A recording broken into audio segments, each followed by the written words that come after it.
জানাচ্ছি। আজকে এখনো পর্যন্ত আমাদের সাথে সংযুক্ত হয়েছেন 14 জন।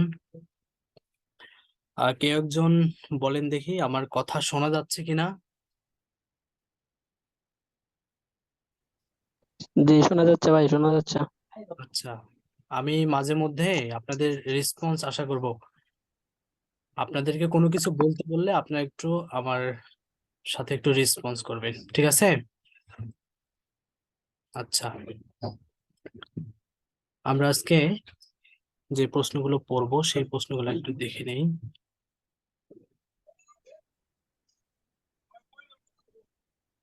আমরা তো গত ক্লাসে ভেক্টর একদম বেসিক কিছু কথাবার্তা বলছিলাম, আর আমরা বলেছিলাম যে আমরা যখন প্রশ্নগুলো সলভ করব, প্রশ্ন সলভ করার সাথে সাথে সেখানেও আমরা বেসিক কিছু শিখে নেব। তো আমি বেশি কথাবার্তা না বলে সরাসরি আমাদের প্রশ্নে চলে যাই। আমি প্রথমত যে প্রশ্নটা সলভ করার জন্য নির্ধারণ করেছি সেটা হচ্ছে যে এই প্রশ্নটা।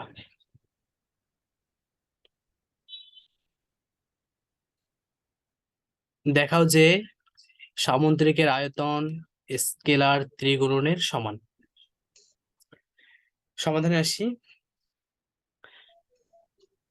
এখানে লেখা আছে তিনটি ভেক্টর এ, বি এবং সি, ঠিক আছে? এতটুকু তো কারো বুঝতে সমস্যা নেই। হচ্ছে একটি স্কেলার ত্রিগুণন নির্দেশ করে। আমাদেরকে যেহেতু স্কেলার ত্রিগুণের মাধ্যমে প্রমাণ করতে হবে, এই জন্য আমরা তিনটা স্কেলার ত্রিগুণের জন্য তিনটা রাশি ধরে নিলাম। আচ্ছা, এরূপ গুণফলকে নিম্নরূপে লেখা যায়। কিভাবে লেখা যায়?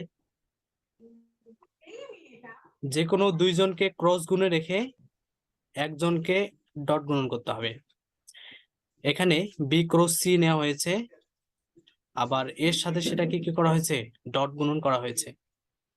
একই কাজ যে কোনো ভাবে করা যাবে, একাধিক ভাবে একাধিক ওয়েতে এই কাজটা করা যাবে। এখানে আমি দুইজনকে ক্রস গুণনে রাখছি আর একজনকে ডট গুণনে রাখছি। এখানে আবার সি কে ডট গুণনে রাখছি, আবার এ ক্রস বি কে ক্রস গুণনে রাখছি।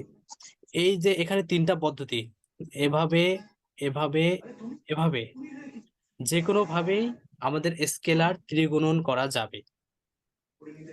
এতটুকু কথা কি বোঝা গেছে? কেউ একজন রেসপন্স করেন তো।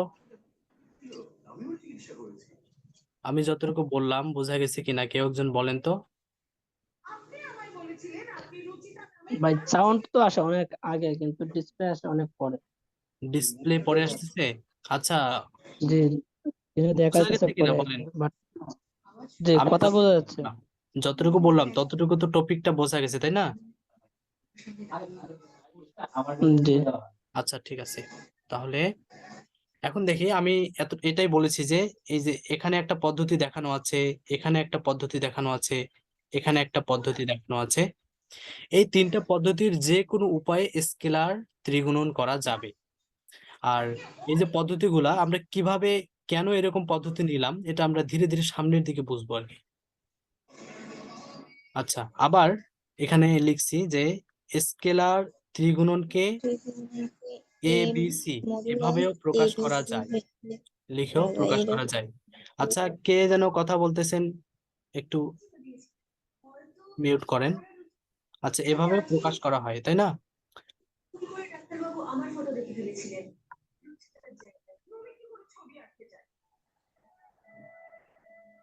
এখানে আসি।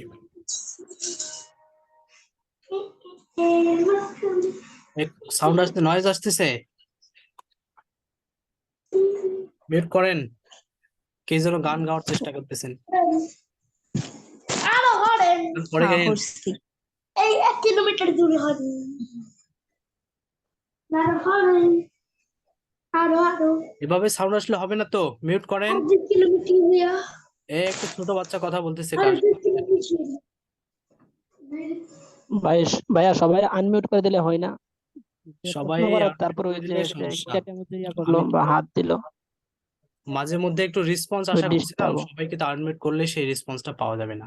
আচ্ছা, আমরা ক্লাসে কিন্তু আসি। ডিস্টার্ব ফিল হয়। হ্যাঁ, আচ্ছা, আবার স্কেলার ত্রিগুণনকে এই যে এইভাবে প্রকাশ করা যায়। দুই পাশে দুইটা ব্র্যাকেট নিয়ে অনেকটা মডুলাস চিহ্নের মতো করে নিয়ে এ বি সি এইভাবে প্রকাশ করা যায়। এতটুকু আমরা বুঝতে আশা করি কোনো সমস্যা হবে না। তাহলে এরূপ তিনটি ভেক্টর যদি কোনো সামান্তরিকের তিনটি সন্নিহিত বাহু নির্দেশ করে, তাহলে ভেক্টর তিনটির স্কেলার গুণফল উক্ত সামান্তরিকের বক্স আটকে আয়তন নির্দেশ করবে। ঠিক আছে, যদি সামান্তরিকের তিনটি বাহু নির্দেশ করে, তিনটি সন্নিহিত বাহু নির্দেশ করে, তাহলে ভেক্টর তিনটির স্কেলার গুণফল উক্ত সামান্তরিকের আয়তন নির্দেশ করবে। এতটুকু আপনাদেরকে মোটামুটি মুখস্থ করতে হবে অথবা বুঝে রাখতে হবে। আচ্ছা, ভাইয়া হ্যাঁ বলেন।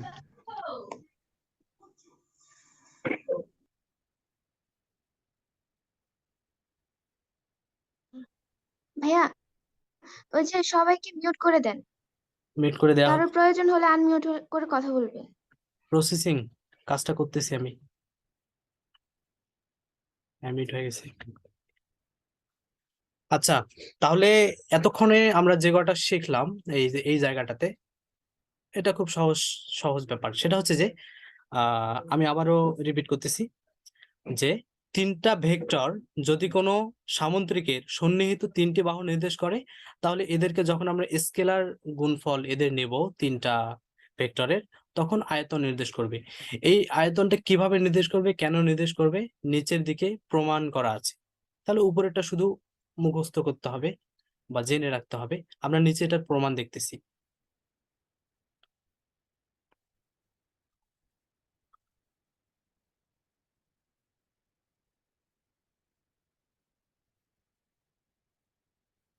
আচ্ছা, এখানে আসি এই জায়গাটাতে।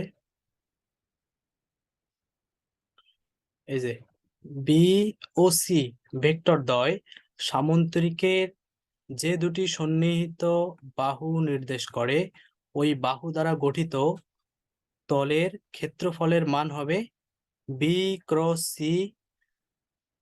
আর বি ক্রস সি যদি নেই, তাহলে এটার উত্তর কত আসে? বিসি সাইন থিটা আসে। এখানে কিছু বিষয় আমাদেরকে বুঝতে হবে, সেটার জন্য আমি উপরের দিকে একেবারে উপর দিকে একটা নোট দিয়ে রেখেছি।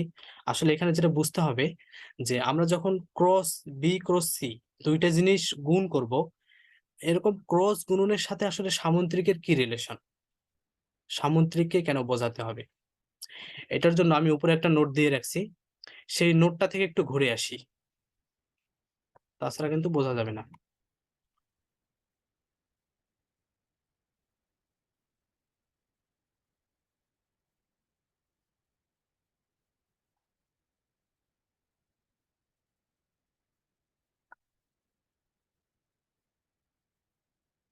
এই যে সেই নোটটা। আচ্ছা, আমরা যখন ক্রস গুণফল করব তখনই কিন্তু সামান্তরিকের ব্যাপার স্যাপারটা চলে আসবে। এই যে এখানে দেখা যাচ্ছে, এই যে এইটা হচ্ছে একটা বি ভেক্টর, এইটা হচ্ছে এ ভেক্টর, তাই না? এখানে দুইটা ভেক্টর। এই যে এখানে আসতেছি, ধরি এ ও বি হচ্ছে দুটি ভেক্টর, একে সামান্তরিকের আকারে প্রকাশ করতে হবে।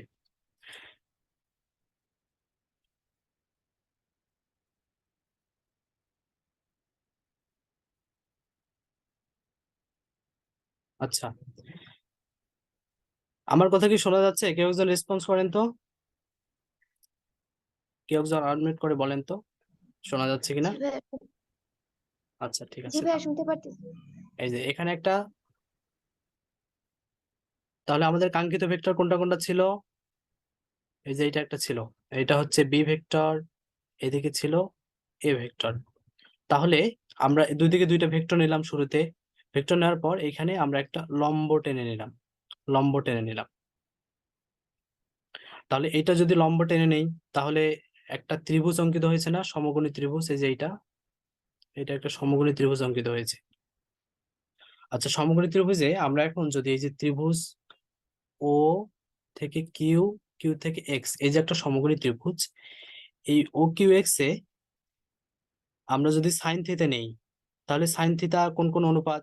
সাগরে হচ্ছে লবণ অনেক, তাই না? এটা আমরা মুখস্থ জানি। সাইন থিতা যেহেতু নিচ্ছি, সাইন থিতা নিচ্ছি, তাহলে উপরে হবে লম্ব। লম্ব কোনটা? এই যে কিউ এক্স, এটা হচ্ছে লম্ব। উপরে হচ্ছে লম্ব আর নিচে হচ্ছে অতিভুজ, সেটা হচ্ছে ও কিউ। ও কিউটা হচ্ছে অতিভুজ। এতটুকু আমরা বুঝে ফেলছি।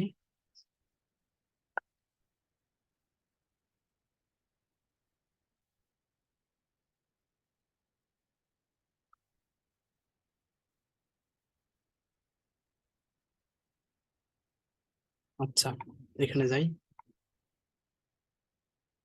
এখান থেকে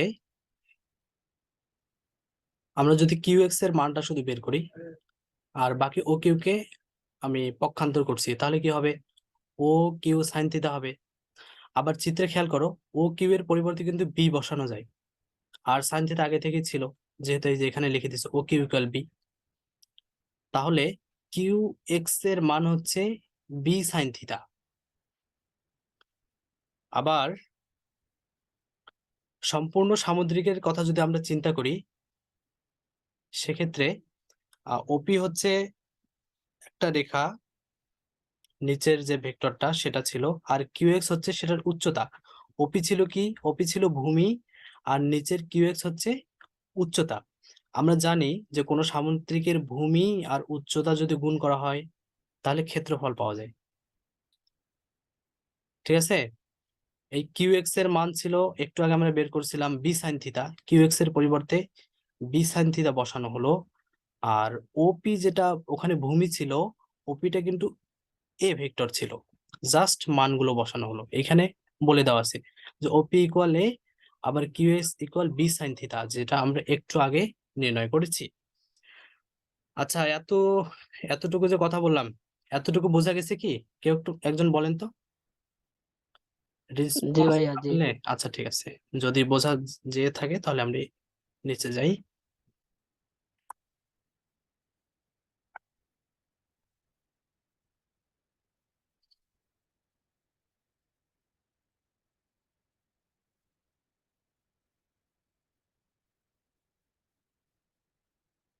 আচ্ছা, তাহলে এই যে আমরা কিন্তু মানগুলো বসানোর পর এ বি সাইন থিতা পেয়ে গেছি। এখানে লক্ষ্য করো তো, আমরা যখন একটা দুইটা ইয়াকে এভাবে নিয়েছিলাম, দুইটা ভেক্টরকে, একটা এই পাশে নিয়েছিলাম এ ভেক্টর, একটা বি ভেক্টর, এটাকে যখন আমরা সামুদ্রিকের মতো, সামুদ্রিকের দুইটা সন্নিহিত বাহুর মতো কল্পনা করেছি, তখন কিন্তু আমাদের এ বি সাইন থিতা চলে আসছে। তার মানে এখন থেকে এটা আমাদের মোটামুটি ধারণা নিয়ে রাখতে হবে, যেখানে আমরা ক্রস গুণ জিনিসটা দেখতে পাবো, সেখানেই যে দুইটা ভেক্টরের মধ্যে ক্রস গুণফল হবে তাদেরকে সামুদ্রিকের দুইটি বাহু হিসাবে চিন্তা করতে হবে। সামুদ্রিকের মতো দুইটি বাহু হিসেবে চিন্তা করলেই কিন্তু আমরা এই সূত্রটা পেয়ে যাব, এ বি সাইন থিতা। এরকম ছিল না, এ cross B equal A B sine থিতা। তাহলে এই প্রক্রিয়ায় কিন্তু এবি সাইন থিতা আসে। এবি সাইন থিতা জিনিসটা কখন আসলো? শুধুমাত্র যখন আমরা যে ভেক্টর দুইটার ক্রস গুণন করব তাদেরকে একটা সামুদ্রিকের দুইটি সন্নিহিত বাহু হিসেবে কল্পনা করেছি, তখনই কিন্তু এবি কস থিতা এবি সাইন থিতা চলে আসছে। তাহলে আমরা যখনই এই বেসিকটা আমার দেখানোর মূল উদ্দেশ্য হচ্ছে, যখনই আমরা ক্রস গুণফল জিনিসটা দেখব, ক্রস গুণফল, তখনই আমাদেরকে বুঝে নিতে হবে যে এখানে নিশ্চয়ই সামুদ্রিকের কোনো ব্যাপার স্যাপার আছে। এটা যেহেতু আমরা দুইটা সামুদ্রিককে কি করছিলাম, দুইটা ভেক্টরকে গুণ করছিলাম, একটা হচ্ছে এ ভেক্টর, একটা হচ্ছে বি ভেক্টর, এই জন্য এখানে যেটা আসছে সেটা দিয়ে কিন্তু ক্ষেত্রফল বোঝাচ্ছিল।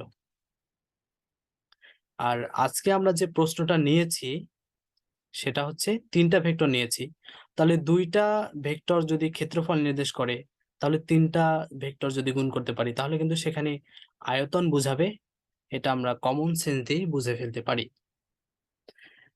তো এই এই উপরে আমি যে নোটটা দেখিয়েছি, এই লাইন থেকে শুরু করে উপরেরটা, এটা কিন্তু অঙ্কে প্রয়োজন নেই, এটা শুধুমাত্র বেসিক জানার জন্য। আমাদের প্রশ্ন কিন্তু এইখান থেকে শুরু হয়েছে, এই যে প্রশ্ন লিখছি না, এই দেখা যাচ্ছে প্রশ্ন দেখাও যায়, এরপরে কিন্তু আমাদের প্রশ্ন শুরু হয়েছে।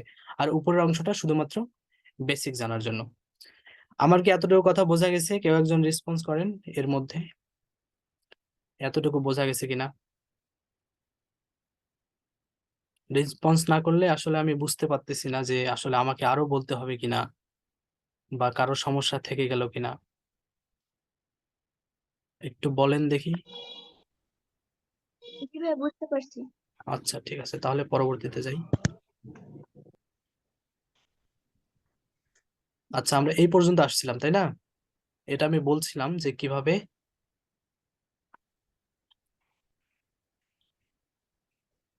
এখানে আসি। এই যে বি ও সি ভেক্টর দ্বয় সামুদ্রিকে যে কোনো দুটি সন্নিহিত বাহু নির্দেশ করবে। আমরা আগেই আসলে ক্রস গুণনটা যেভাবে গণিতবিদেরা প্রতিষ্ঠা করেছেন, তারা তো অনেক চিন্তা ভাবনা চেষ্টা গবেষণার পর ক্রস গুণের পদ্ধতি আবিষ্কার করছে। তারা যখন ক্রস গুণের পদ্ধতি আবিষ্কৃত করেছে, তখন তারা কিন্তু ওই সামুদ্রিকের সন্নিহিত দুটি বাহু ধরেই বিষয়টা প্রমাণ করেছিল। আর আমি সেখানে বলে আসছি যে ক্রস গুণ জিনিসটা মানে কি, সেখানে সামুদ্রিকের একটা কিছু ব্যাপার স্যাপার থাকবে। এই জন্য আমরা যখন এখানে বি এবং সি দুইটা ভেক্টর নিয়েছি, এই বি এবং সি ভেক্টরকেও আমাদেরকেও একটা সামুদ্রিকের সন্নিহিত দুটি বাহু চিন্তা করতে হবে। তাহলে আমরা তাই করছি, সন্নিহিত এটা যেহেতু আমরা দুইটা সামুদ্রিকের দুইটা বাহু কল্পনা করব, সেটা যেহেতু আমাদেরকে করতেই হবে, এখানে এই কথাটাই বলা হয়েছে যে সন্নিহিত বাহু নির্দেশ করে, এবং ওই বাহু দ্বারা গঠিত তলের ক্ষেত্রফলের মান হবে b cross C equal BC sine theta. এটা ক্রস গুণফলের একেবারেই নর্মাল সাধারণ যে নিয়ম, সেখান থেকে আসে। আর বি ক্রস সি করলে, এই বি ক্রস সি এর কাজটা করলে সেখান থেকে কেন ক্ষেত্রফল আসবে, সেটা আমি উপরে যে বেসিকটা দেখালাম সেখানে কিন্তু বলা আছে। ওটা কেউ বুঝে না থাকলে ওই নোটটা আরেকবার দেখে নিতে হবে, ওটা খুবই সহজ জিনিস, বেশি কথা বলার নেই। এখন দেখো, এই যে bc vector, b cross c ভেক্টরের দিক উপরের চিত্রে দেখানো হয়েছে। উপরে কিন্তু একটা চিত্র ছিল, আমি চিত্রে ফিরে যাই।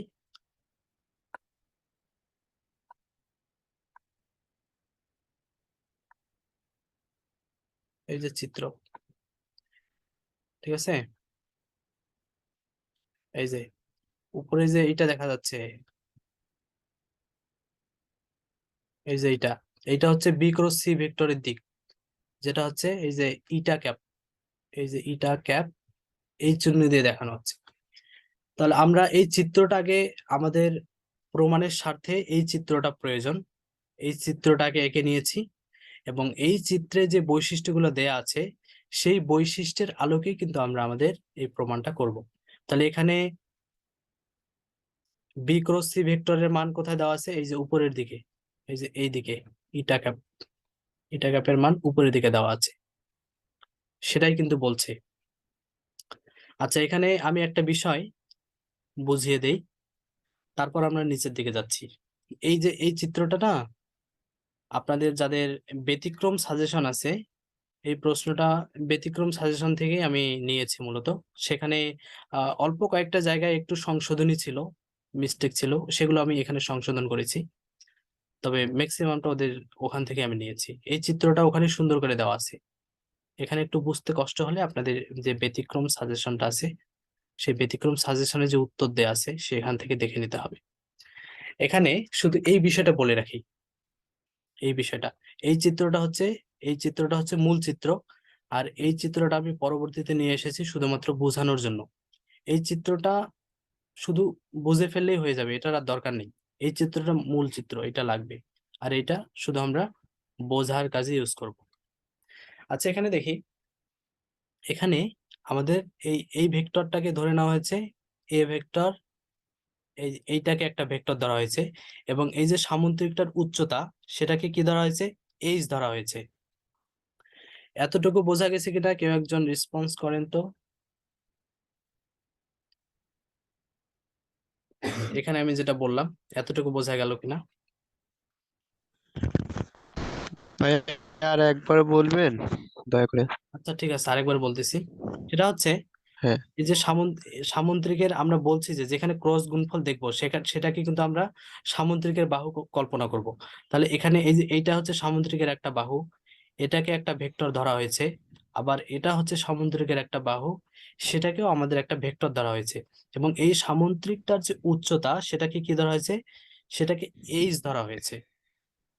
আমরা এখন অঙ্কনের সুবিধার্থে এখানে যে এইচটা আছে এইটা সমান করে এই এইচটা অঙ্কন করে নেব। এখানে দেখো, এখানে কিন্তু দুইটাই এইচ, এইটাও এইচ, এটা সমান করে এইখানে একটা এইচ অঙ্কন করলাম। এবং আমরা যেটা ধরেছি যে এই এ ভেক্টর আর এই যে এইচ, এদের মধ্যবর্তী কোণ হচ্ছে আলফা, এটা আমরা ধরে নিয়েছি। এটা আমরা কেন ধরলাম, কারণ এভাবে ধরলেই প্রমাণ হবে। অন্য কোনো ভাবে যদি ধরি, আমরা যদি অন্য কোনো উপায় ধরি বা অন্য কোনো অ্যাঙ্গেল থেকে ধরি, তাহলে কিন্তু আমাদের প্রমাণটা অনেক জটিল হয়ে যাবে। এই প্রসেসে আমরা যদি আমাদের চিত্রগুলো আমরা ধরে নেই আগে থেকেই, তাহলে আমাদের প্রমাণটা সহজ হবে। আমাদের প্রমাণ সহজ হওয়ার স্বার্থে যেটা ধরা দরকার আমাদেরকে সেটাই ধরতে হবে, যেহেতু এই প্রসেসটাতে আমাদের প্রমাণটা সহজ হচ্ছে। এই জন্য আমরা ঠিক এভাবে এভাবে এই জিনিসটা ধরলাম।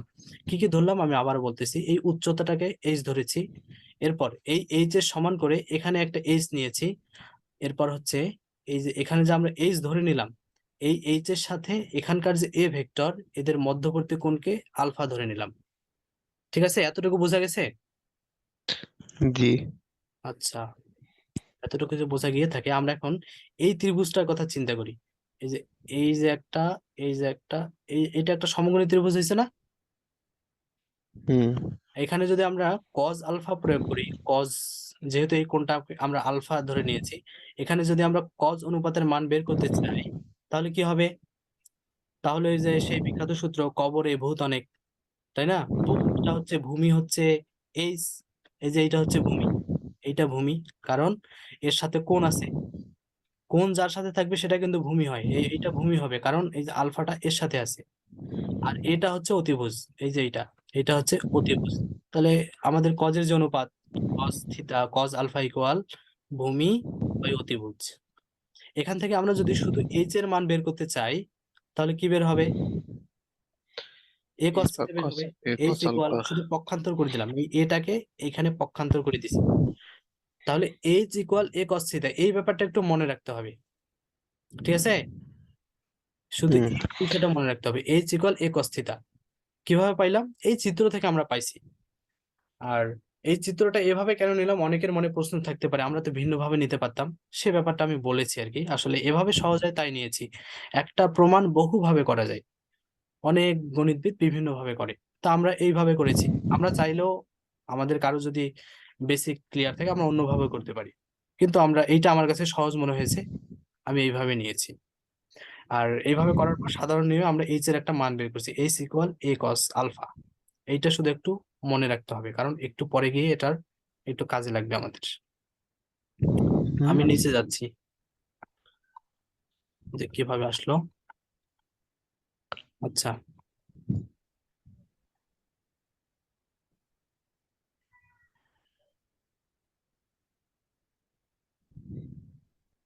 আচ্ছা, বি ক্রস সি যখন দুইটা ভেক্টর নিয়েছিলাম, সেটা মান কি ছিল? BC sine theta. এবং বিসি সাইন থিটা দিয়ে যে ক্ষেত্রফলই বোঝায়, সেটা কিন্তু আমি উপরের যে একটা নোট দেখিয়েছিলাম, বেসিক নোট, সেখানে বুঝিয়েছি যে এই বিসি সাইন থিটা দিয়ে আসলে ক্ষেত্রফল বোঝায়। আর আমরা সামুদ্রিকের উচ্চতাটাকে কি ধরে নিয়েছি? এইচ ধরে নিয়েছি। তাহলে আমরা যদি এই বি ক্রস সি এর সাথে এইচ এর ডট গুণন করি, তাহলে কিন্তু আয়তন পাওয়া যাবে, অর্থাৎ ভলিউম। এই জন্য এটাকে ভি ধরা হয়েছে। এখানে কিন্তু তিনটা ভেক্টর চলে আসছে, উচ্চতা এইচ আছে, প্লাস এখানে ক্ষেত্রফল বি ক্রস সি আছে। এই জিনিসটার যখন আমরা তিনটা ভেক্টর, এইচ একটা ভেক্টর, বি ক্রস বি একটা ভেক্টর, সি একটা ভেক্টর, এই তিনটা ভেক্টরকে যখন আমরা স্কেলার পদ্ধতিতে গুণ করব, তখন আমাদের কি আসবে? একটা ভলিউম বা আয়তন পাওয়া যাবে। এটাই কিন্তু আমাদের প্রমাণের মূল টার্গেট ছিল। তবে এখানে অল্প একটু কাজ বাকি আছে, যার কারণে এখানে আমরা প্রমাণিত বলে দিতে পারতেছি না। কারণ আমরা ভেক্টরকে ধরছিলাম কিন্তু এ, বি এবং সি, কিন্তু এখানে এ কিন্তু নাই, এখানে শুধু এইচ আছে। বোঝা গেছে এতটুকু? কে একজন রেসপন্স করো, বোঝা গেছে কিনা এতটুকু? ভাই আর একবার বলবেন, একটু হ্যাঁ, অমনোযোগী ছিলাম। আচ্ছা ঠিক আছে, বলতেছি আরেকবার। আমরা ভেক্টর ধরেছিলাম তিনটা, একটা হচ্ছে এ ভেক্টর, একটা হচ্ছে বি ভেক্টর, একটা হচ্ছে সি ভেক্টর। এখানে কিন্তু এ ভেক্টর নেই, এখানে কিন্তু এইচ আমরা নিয়ে আসছি, উচ্চতাটা এইচটা আমাদের প্রমাণে কিন্তু এ লাগবে, এই জন্য আমরা এতে হ্যাঁ যাচ্ছি।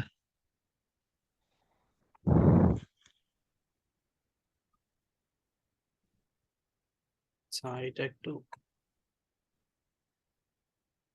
সরাই দেই।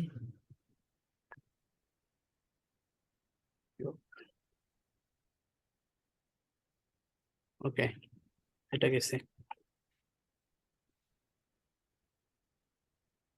আচ্ছা, এই পর্যন্ত আমরা আসছি।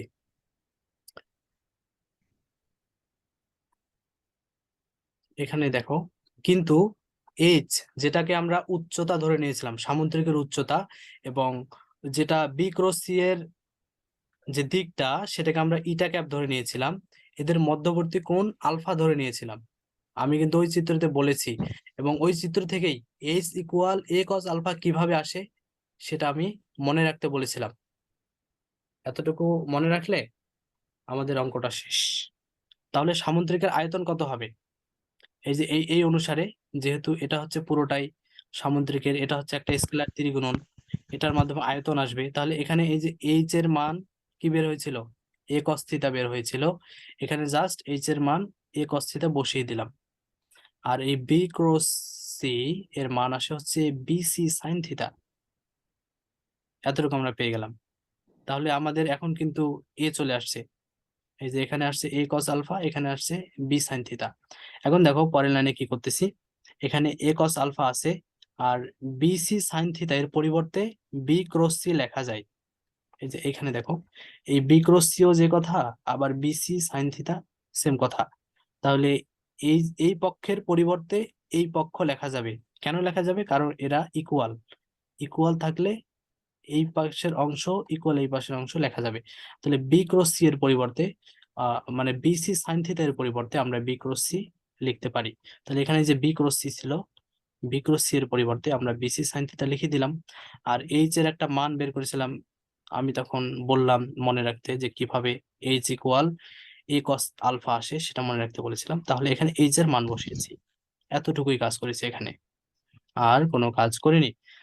এতটুকু বোঝা গেল কিনা কেউ একজন বলো। হ্যাঁ ভাই, বুঝতে পারছি।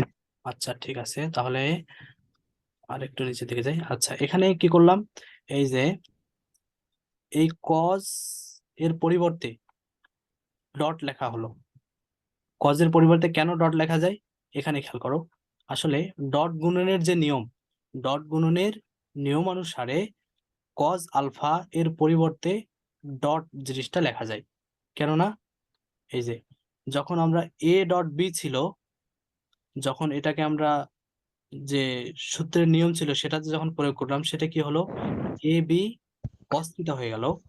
তাহলে এখানে এই ভেক্টর চিহ্নগুলো উঠে গেল, আর এই যে ডট, এইটার পরিবর্তে কস থিটা চলে আসলো। তাহলে কস থিটার পরিবর্তে এই ডট জিনিসটা বসানো যাবে, প্লাস ভেক্টর চিহ্ন, এই জিনিসটা বসানো যাবে। এরা যেহেতু ইকুয়াল সম্পর্কে আছে, তাহলে ডটের পরিবর্তে কস থিটা বসানো যাবে। আবার কোথাও যদি এরকম ডট থাকে, ডট থিটা এর পরিবর্তে কস থিটা বসিয়ে দেওয়া যাবে। আমাদের যে স্কেলার গুণনের এই যে এখানে একটা নিয়ম আছে, এই নিয়ম থেকে এটা আমরা জানি। তাহলে এই যে এখানে কজ আলফা আছে, এই কজ আলফার পরিবর্তে এখানে ডট চলে আসলো। আর বি ক্রস সি, এটা তো আগে থেকে ছিল, তাহলে A dot B cross C হয়ে গেছে না, A dot B cross C. অর্থাৎ বলা যায় যে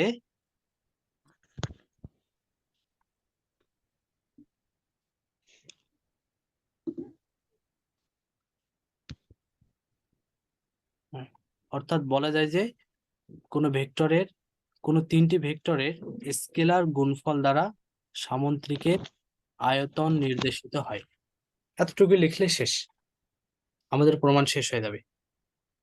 আর আমি আবারও বলছি যে এই ব্যাপারটা আমি ব্যতিক্রম সাজেশন থেকে নিয়েছি, অল্প একটু কারেকশন করেছি আর কি। কি কারেকশন করেছি আমি দেখিয়ে দিচ্ছি, কেউ ওটা পড়তে পারলেও হবে। ব্যতিক্রমে যে উত্তর দেওয়া আছে, আমরা সাধারণত ব্যতিক্রমটাই ফলো করে থাকি। এই যে ব্যতিক্রম সাজেশনে এই জায়গাটাতে এই যে এই জায়গাটাতে ক্রস গুণন দেওয়া আছে, এটা আসলে ডট গুণন হবে, এটা একটু কারেকশন করেছি। এটা ওরা ক্রস দিয়ে রাখছে, আমি ডট গুণন দিয়েছি, কারণ এখানে আমরা যদি ডট না নেই তাহলে এটা কিন্তু কখনোই আয়তন নির্দেশ করবে না, আর এটা তখন স্কেলার গুণন হবে না, তখন এটা ভেক্টর গুণন হয়ে যাবে। ওইটা একটু কারেকশন করে নিয়েছি, এতটুকুই। আচ্ছা, আর দু একটা বিষয় দেখে আমরা শেষ করব এই প্রশ্নটা। এই যে এখানে এটা দেখতে পাচ্ছ, এই যে আমি একটা জিনিস এভাবে বক্স করে রেখেছি, দেখা যাচ্ছে? বক্স করে রেখেছি, দেখা যাচ্ছে? জি রেসপন্স করো, কেউ একজন বলো। জি ভাইয়া। আচ্ছা, আমি যেগুলো এভাবে বক্স করে রাখছি সেগুলো কিন্তু প্রশ্নের অংশ না, বুঝিনি তো, এটা বেসিক জানার জন্য বা নিয়মটা শেখানোর জন্য, এগুলো অঙ্কের অংশ না, বক্সের জায়গাগুলো। তাহলে এখানে যেটা বুঝবো সেটা হচ্ছে A dot B cross C, এটা কিভাবে স্কেলার রাশি হয়, আমরা এটা কিভাবে বুঝবো স্কেলার রাশি?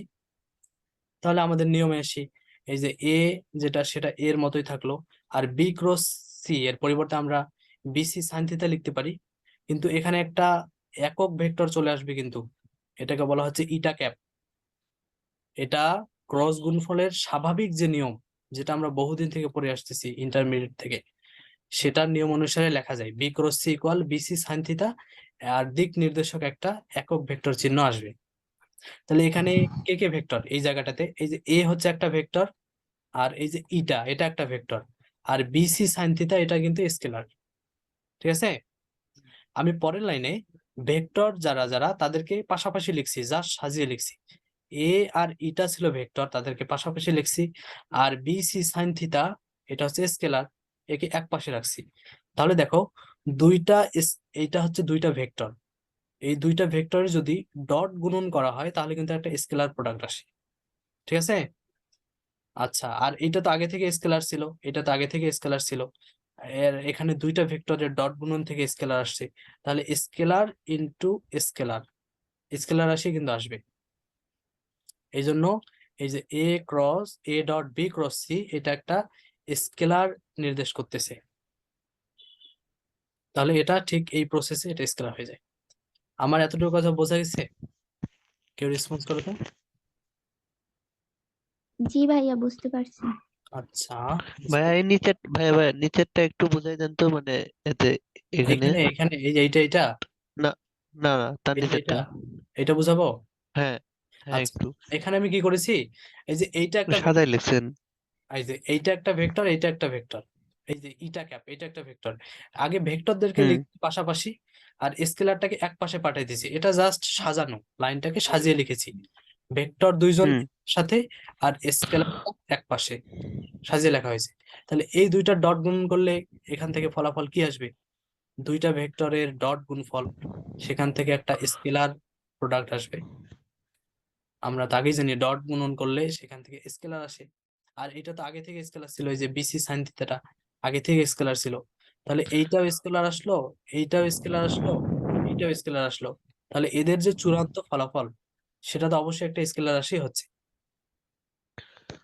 স্যার ভাইয়া ডট থাকলে স্কেলার আসবে?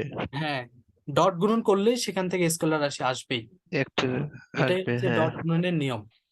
ডট গুণন কেন করা হয়, দুইটা ভেক্টর রাশিকে স্কেলারে পরিণত করার জন্যই ডট গুণনটা করা হয়। হুম, এটা কিন্তু বুঝতে ডট পারছি। ডট গুণনের যে বেস মূল ফর্মুলা সেটা কিন্তু এভাবেই তৈরি করা, ডট গুণন করলে সেখান থেকে হুম স্কেলার প্রোডাক্ট আসবে। আচ্ছা, তাহলে ভাইয়া, স্কেলারের মাঝখানে কি এটা ক্রস গুণন? কোথায়, এটা ক্রস, এটা ইনটু, এটা আমাদের আর ভেক্টর না আর কি, এটাতে ও এটা বোঝাচ্ছে আচ্ছা। যে এখান থেকেও একটা স্কেলার আসছে আর এখান থেকেও একটা স্কেলার আসছে, মানে টোটাল স্কেলার, এটা একটু চিহ্ন আর কি, এটা সাধারণ গুণ, ভেক্টরের ক্রস চিহ্ন এটা না। জি ভাই, বুঝতে পারছি। আচ্ছা, নেক্সট। আর একটু নিচে যাই। ভাই এগুলো কি তুলে নেব না, নাকি এগুলো ইয়ে তুলে করে নিলে ভালো হয়, এগুলো কিন্তু অঙ্কের অংশ না, তুলে নিলে বেসিকটা ক্লিয়ার থাকবে আর কি। আর এগুলো তো পিডিএফ দেওয়া হবে, ওখান থেকে দেখে নিলেও হবে, পরবর্তীতে তুললে ভালো হয়, সবচেয়ে ভালো হয়। আহ এখানে আমরা একটা কথা বারবার ইউজ করেছি, সেটা হচ্ছে সন্নিহিত বাহু।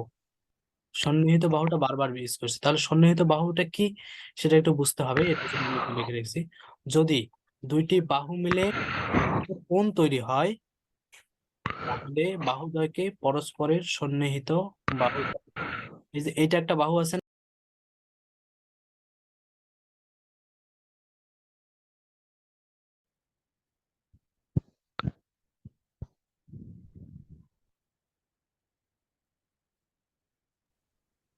এখন কি আমার কথা শোনা যাচ্ছে? জি ভাইয়া। আচ্ছা ঠিক আছে, আমরা প্রথম প্রশ্ন শেষ করি। প্রথম প্রশ্ন নিয়ে আর কথা বলবো না, এটা না বুঝলে আরেকবার দেখে নিতে হবে। পরবর্তী প্রশ্নে আসতেছি। আমাদের পরবর্তী প্রশ্ন হচ্ছে কার্ল এর ভৌত তাৎপর্য। আচ্ছা ধরি বি এক্স ওয়াই জেড, আমরা যেহেতু ত্রিমাত্রিক বিষয় নিয়ে কথা বলবো এই জন্য তিনটা অক্ষর ধরে নিলাম। বি একটা ভেক্টর, এটা তিনটা উপাংশ আছে, এক্স ওয়াই জেড তিনটা উপাংশ আছে, হচ্ছে একটি ব্যবকলনযোগ্য ভেক্টর ক্ষেত্র। এখানে এই কথাটা ভালোভাবে মনে রাখতে হবে, ক্ষেত্রটা যদি ব্যবকলনযোগ্য না হয় তাহলে কিন্তু সেটা কার্ল হবে না, সেটাকে অবশ্যই ব্যবকলনযোগ্য হতে হবে।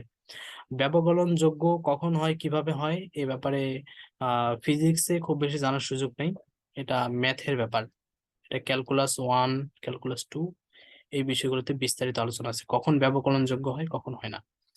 ঠিক আছে, এখন বি যদি একটা ভেক্টর হয় এরকম ত্রিমাত্রিক স্থানাঙ্ক বিশিষ্ট, তাহলে nabla cross B K B ভেক্টরের কার্ল বলা হয়। এটা হচ্ছে একদম হচ্ছে নর্মাল সংজ্ঞা। এই যে ন্যাবলা, এই ন্যাবলাকে ক্রস করতে হবে কার সাথে, বি এর সাথে, তাহলে এটাই কার্ল বোঝাবে। তাহলে কার্ল বি কে এইভাবে প্রকাশ করা যায়, এই যে এইটা যে কথা, ন্যাবলা ক্রস বি আর কার্ল বি সেম কথা। এটা প্রকাশ করার ভিন্ন ভিন্ন ধরন, এভাবে প্রকাশ করা যাবে আবার এভাবে প্রকাশ করা যাবে, এতে কোনো সমস্যা নেই। তাহলে দুইটা যেহেতু সমান, কার্ল বি আর ন্যাবলা ক্রস বি দুইটাই সমান, সেটাকে আমরা সমান হিসেবে লিখেছি, এখানে লিখে রেখেছি। তাহলে কোনো ভেক্টর ক্ষেত্র যদি কার্ল ভেক্টর রাশি যা ওই ক্ষেত্রের ঘূর্ণন ব্যাখ্যা করে, অর্থাৎ কার্ল হচ্ছে কোনো একটা ভেক্টর ক্ষেত্র যা কোনো ক্ষেত্রের ঘূর্ণন ব্যাখ্যা করতে পারে, এই কথাটা স্পষ্টভাবে মনে রাখতে হবে খুব মনোযোগ দিয়ে। কার্ল জিনিসটা আমাদের সামনে কেন আসলো, পৃথিবীতে কার্ল জিনিসটা কেন আবিষ্কৃত হয়েছে, আবিষ্কৃত হওয়ার মূল কারণ হচ্ছে ঘূর্ণন ব্যাখ্যা করার জন্য। তাহলে কার্ল জিনিসটার সাথেই ঘূর্ণন জিনিসের সম্পর্ক, যেখানেই কার্ল সেখানেই ঘূর্ণন, যেখানেই ঘূর্ণন সেখানেই কার্ল, এটা মনে রাখতে হবে। পরবর্তীতে আসি। আচ্ছা আমার এতটুকু কথা বোঝা গেল কিনা, কেউ একজন রেসপন্স করো দেখি। জি ভাইয়া, বুঝতে পারছি। ঠিক আছে, বুঝতে পারলে আমরা সামনে যাই। তাহলে কোনো ভেক্টরের কার্ল যদি শূন্য হয় তাহলে ভেক্টরটি অঘূর্ণনশীল হবে। তাহলে কোনো ভেক্টর যখন তার কার্লের মান থাকবে তার মানে সে ঘুরতেছে, আর ভেক্টরটা যদি কার্লের মান যদি শূন্য হয়ে যায়, কার্লের মান, তাহলে হবে ভেক্টরটি অঘূর্ণনশীল। আসলে সে কখন অঘূর্ণনশীল বোঝাবে আর কখন ঘূর্ণনশীল বোঝাবে, এই জিনিসটা ব্যাখ্যা করার জন্যই তো কার্লকে ওভাবেই গঠন করা হয়েছে। কার্লকে গণিতবিদরা যে পদ্ধতিতে আমাদের সামনে বিল্ড আপ করছে, সেটা তার তার মধ্যে যত গাণিতিক উপকরণ আছে সেই গাণিতিক উপকরণের মধ্যেই সে এই বিষয়গুলো আছে, যে কার্লের মান থাকলে সেটা ঘূর্ণনশীলতা বোঝাবে, আর কার্লের মান যদি শূন্য হয় তাহলে সেটা কি বোঝাবে, অঘূর্ণনশীল বোঝাবে। উদাহরণস্বরূপ কোনো অক্ষের সাপেক্ষে ধরি যে ভি হচ্ছে সেটা রৈখিক বেগ, গতিশীল একটি কণা বিবেচনা করা যাক, অর্থাৎ এমন একটা গতিশীল কণা বিবেচনা করলাম যেটা রৈখিক বেগ হচ্ছে ভি। আমি আবার বলতেছি, আমরা একটা গতিশীল কণা বিবেচনা করব যেটা রৈখিক বেগ হচ্ছে ভি। তাহলে কোনো কিছুর ওই ভি ভেক্টরের কার্ল ওই কণার কৌণিক বেগ ওমেগা নির্দেশ করে। আমরা বলেছিলাম যে কার্ল জিনিসটা কি নির্ণয় করে, কি নির্দেশ করে, ঘূর্ণনশীলতা নির্দেশ করে। আবার কোনো একটা বস্তুকণা সেটি যদি কোনো পথে ঘূর্ণায়মান থাকে তাহলে সেটার কৌণিক বেগও কিন্তু ঘূর্ণনশীলতাই প্রকাশ করে।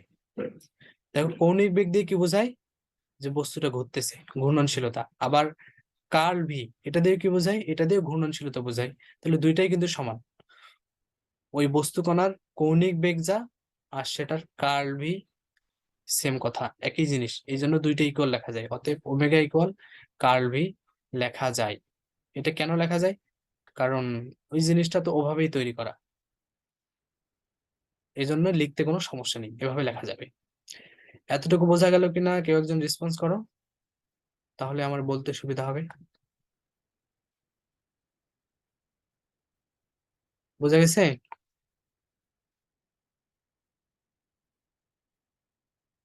কথা বলো কেউ একজন।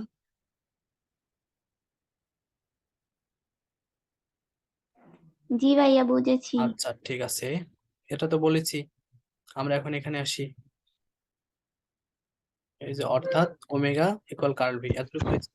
এখন যদি কার্ল ভি মানে ভি আমরা একটা ভেক্টর নিয়েছিলাম, ওইটার কার্ল এটা যদি শূন্য হয় তাহলে ওই কণাতে কোনো ঘূর্ণন গতি থাকবে না। সেক্ষেত্রে ভি ভেক্টরটি অঘূর্ণনশীল হবে।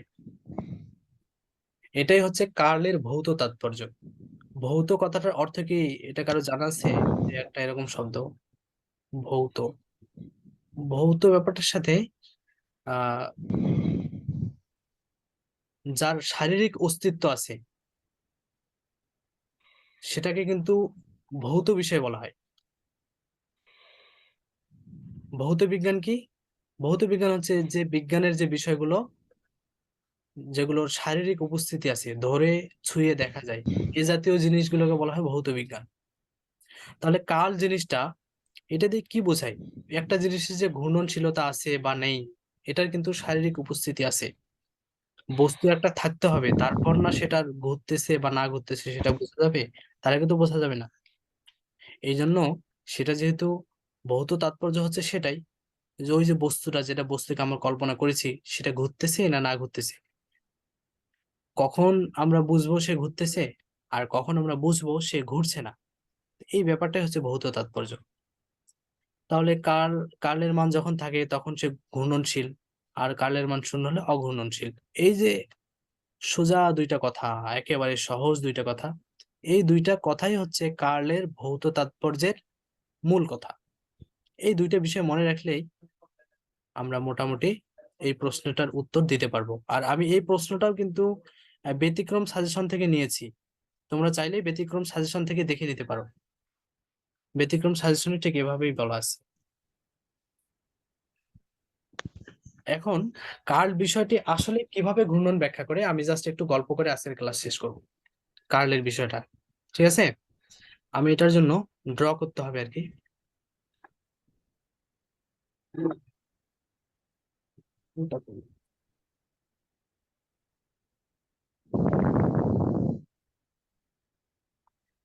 আচ্ছা তোমাদেরকে মনে আছে আমি গত ক্লাসে একটা এরকম চিত্র বোঝাতে চাচ্ছিলাম, অথচ অনেক দীর্ঘ সময়ের কারণে আমরা সেদিন সেদিন এটা বোঝাতে পারিনি, তোমাদেরকেও বিরক্ত লাগতেছিল।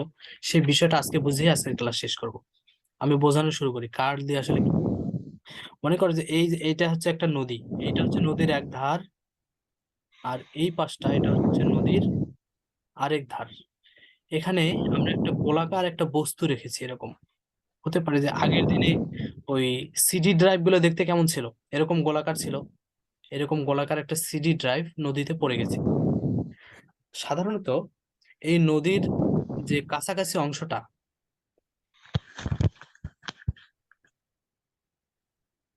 আচ্ছা নদীর এই যে ধারের যে অংশটা, ধারের কাছাকাছি অংশে ঢেউয়ের মান, ঢেউয়ের যে পরিমাণ, ঢেউয়ের ধাক্কা খুব কম থাকে। বোঝা গেছে? এইদিকে নদীর ধারে।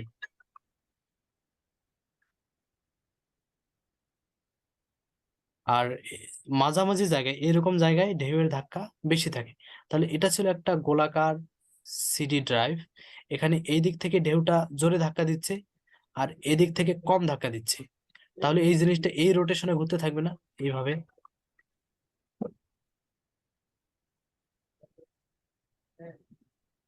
বোঝা গেছে এতটুকু কথা? কেউ একজন রেসপন্স করতো, এতটুকু বোঝা গেছে কিনা? হ্যাঁ আচ্ছা ঠিক আছে। এখন তাহলে আমরা এই জিনিসটাকে যদি এখানে কল্পনা করি, এই নদীর এই ধারে কল্পনা করব, সেক্ষেত্রে কি ঘটনা ঘটবে? সেক্ষেত্রে দেখো, এইদিকে ঢেউয়ের ধাক্কা বেশি আর এইদিকে ঢেউয়ের ধাক্কা কম, তাহলে এই জিনিসটা এই রোটেশনে ঘুরতে থাকবে না? এই জিনিসটা এই রোটেশনে ঘুরতে থাকবে, কারণ এদিকে যেহেতু নদীর মাঝখানে ঢেউ বেশি আর এই কর্নারে ঢেউ কম, সে এইদিকে বেশি ধাক্কা পাবে আর এই দিক দিয়ে সে কম ধাক্কা পাবে। তাহলে জিনিসটা এইভাবে এইদিকে ঘুরতে থাকবে, এইদিকে ঘুরতে থাকবে। তাহলে সে যখন এই কোণায় ছিল তখনও সে একদিকে ঘুরতেছিল, আর এইদিকে যখন সে আসলো তখন সে, সাকিব আসো আমি আসতেছি, আসো আমি আসতেছি। কিন্তু আমরা যদি, ভাইয়া সাউন্ড হইতেছে। হ্যাঁ হ্যাঁ সাউন্ড হচ্ছে, মিট করে নেন তো সবাই। আচ্ছা এখানে আসি, আমরা ক্লাস এখনই শেষ করব। আমরা যদি এই জিনিসটাকে নদীর মাঝখানে রাখতাম তখন কি ঘটনা ঘটতো? এই ধরনের যে আমরা এই জিনিসটাকে একদম মাঝখানে রাখছি, আগে যখন সে কর্নারে ছিল ঢেউ একদিকে বেশি ছিল একদিকে কম ছিল, কিন্তু এখন তো নদীর মাঝখানে, এদিক দিয়েও যে পরিমাণ ঢেউ, এই পাশ দিয়ে একই পরিমাণ ঢেউ, তখন কি এই যে গোলাকার জিনিসটা আমাদের এটা কি ঘুরবে? কারণ এখন তো ঢেউ দুদিকে সমান সমান, এখন সে ঘুরবে না। তার মানে এখন হচ্ছে কাল শূন্য, এখন আমাদের কাল শূন্য, কারণ ঢেউয়ের ধাক্কা এদিকেও যে পরিমাণ, এই পাশ দিয়েও যে পরিমাণ ঢেউ, এই পাশ দিয়েও সেই পরিমাণ ঢেউয়ের ধাক্কা। সেটাকে যদি উভয় পাশ থেকে যদি সমান সমান ধাক্কা দেওয়া হয় তাহলে কিন্তু সে কোনো দিকেই ঘুরবে না। তার মানে নদীর মাঝখানে কি কার্ল শূন্য।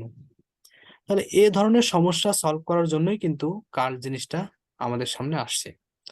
এতটুকু কথা বোঝা গেছে কিনা? হ্যাঁ জি ভাইয়া। আচ্ছা তাহলে আমরা আজকে এই দুইটা প্রশ্নই দেখলাম। এই প্রশ্নটা আমি আবারও বলছি, এটা ব্যতিক্রমে চাইলে যে কেউ দেখে নিতে পারো অথবা আমাদের এই নোটটাও ইউজ করতে পারো, সমস্যা নেই। এটা হচ্ছে কার্ভের হুম। ভৌত তাৎপর্য। আর এর আগে আমরা পড়েছি যে স্কেলার ত্রিগুণন দিয়ে কিভাবে আয়তন বোঝা যায়। এই দুইটা প্রশ্নই পড়ো, অল্প অল্প করে পড়ো, সমস্যা নেই। আচ্ছা ভাইয়া, ক্লাস এগুলো শেষ। কি রেকর্ড ভিডিও? হ্যালো ভাইয়া, হ্যাঁ হ্যাঁ সব দেওয়া হবে, পিডিএফ, এগুলো রেকর্ড রেকর্ডিং ক্লাস সব দেওয়া হবে যথাসময়ে পেয়ে। সব দেওয়া হবে না? হ্যাঁ এডমিনের সাথে যোগাযোগ করে হুম। তোমরা পেয়ে যাও। অ্যাডমিনটা কি ভাইয়া? হ্যাঁ বুঝো। তাহলে ডাইভারসিটি ভৌত তাৎপর্য নিয়ে পড়াশোনা করবো। তাহলে একটা ত্রিমাত্রিক একটা আমরা ভেক্টর বিবেচনা করছি, ত্রিমাত্রিক এক্স ওয়াই জেড যার অক্ষ আছে, আর একটা ফাংশন ধরে নিয়েছি সেটা হচ্ছে ভি। আর ভি কে আমরা তিন ভাগে ভাগ করছি, ভি1, ভি2, ভি3। ভি মূলত একটাই ছিল, তাকে তিন, যেহেতু আমরা ত্রিমাত্রিক ব্যবস্থা বিবেচনা করছি, তিন দিকে তিনটা উপাংশ বিবেচনা করছি। আর প্রথম অংশের জন্য এক্স অক্ষের দিকে বিবেচনা করছি আই ক্যাপ, দ্বিতীয় অংশের জন্য জে ক্যাপ, তৃতীয় অংশের জন্য কে ক্যাপ। একটা ত্রিমাত্রিক ভেক্টরকে কিভাবে এভাবে বিশ্লেষণ করে লেখা যায়, এটা আশা করি তোমাদের কোনো সমস্যা নেই এটা লিখতে। এটা প্রথম লাইন নিয়ে কোনো সমস্যা নেই তাই না? এটা কিভাবে আসলো বুঝাইতে হবে, বলতে হবে আর কিছু? জি হ্যাঁ না, আচ্ছা না স্যার, ঠিক আছে তাহলে কিন্তু ওটা আমরা ধরে নিছি না, এক্স এটা ওয়াই ধরে নিছি, জেড ধরে নিছি। এটা ধরে নিছি, হুম। কারণ ধরে নিতে হবে। কিছু স্বীকার্য স্বীকার না করলে তো অঙ্ক হয় না, এগুলোকে স্বীকার করে নিতে হবে তারপর অঙ্ক হবে। সবকিছুই যদি এখানে প্রমাণ করতে তাহলে অনেক সময়। আচ্ছা আমরা এখন কাজে আসি। এটাকে ধরে নিছি একটি, এটা একটি, এই এখানে কিন্তু বলে দিছি যে এই যে এই একটা ভেক্টর ক্ষেত্র, এটাকে আমরা বিবেচনা করি বা ধরি, এটাকে বিবেচনা করা যাক, যা প্রতিটি বিন্দুতে ব্যবকলনযোগ্য। প্রতিটি বিন্দুতে যদি ব্যবকলনযোগ্য না হয় তাহলে কিন্তু হবে না। যেমন এরকম ধরো যে এরকম একটা ফাংশন আছে, এই ফাংশনের প্রতিটা বিন্দুতে ডিফারেন্সিয়েট করা যেতে হবে, না হলে কিন্তু এই এই ব্যবস্থাগুলো কাজে লাগবে না। কিন্তু এরকম যদি থাকে, এইরকম একটা অংশ আছে মাঝখানে আবার কাটা, এরকম অংশ আছে মাঝখানে যদি এরকম গ্যাপ থাকে, এই জায়গাটা যদি ইন্টিগ্রেশন করা না যায় তাহলে কিন্তু এই অঙ্কের ক্ষেত্রে এটা, এই সূত্রগুলো কাজ করবে না। অবশ্যই প্রত্যেকটা ফাংশনের প্রত্যেকটা বিন্দু অন্তরীকরণযোগ্য হতে হবে। আর কখন অন্তরীকরণ যোগ্য হয় কখন হয় না এটা ক্যালকুলাসের পার্ট। ওই ক্যালকুলাস 1-এ বিস্তারিত অনেক আলোচনা আছে, ওটা ম্যাথে শিখবো, ওটা ফিজিক্সে শিখতে গেলে আমাদের অনেক সময় লাগবে, ওটা ম্যাথে শিখতে হবে। আচ্ছা আমরা এখন ইয়ে করি,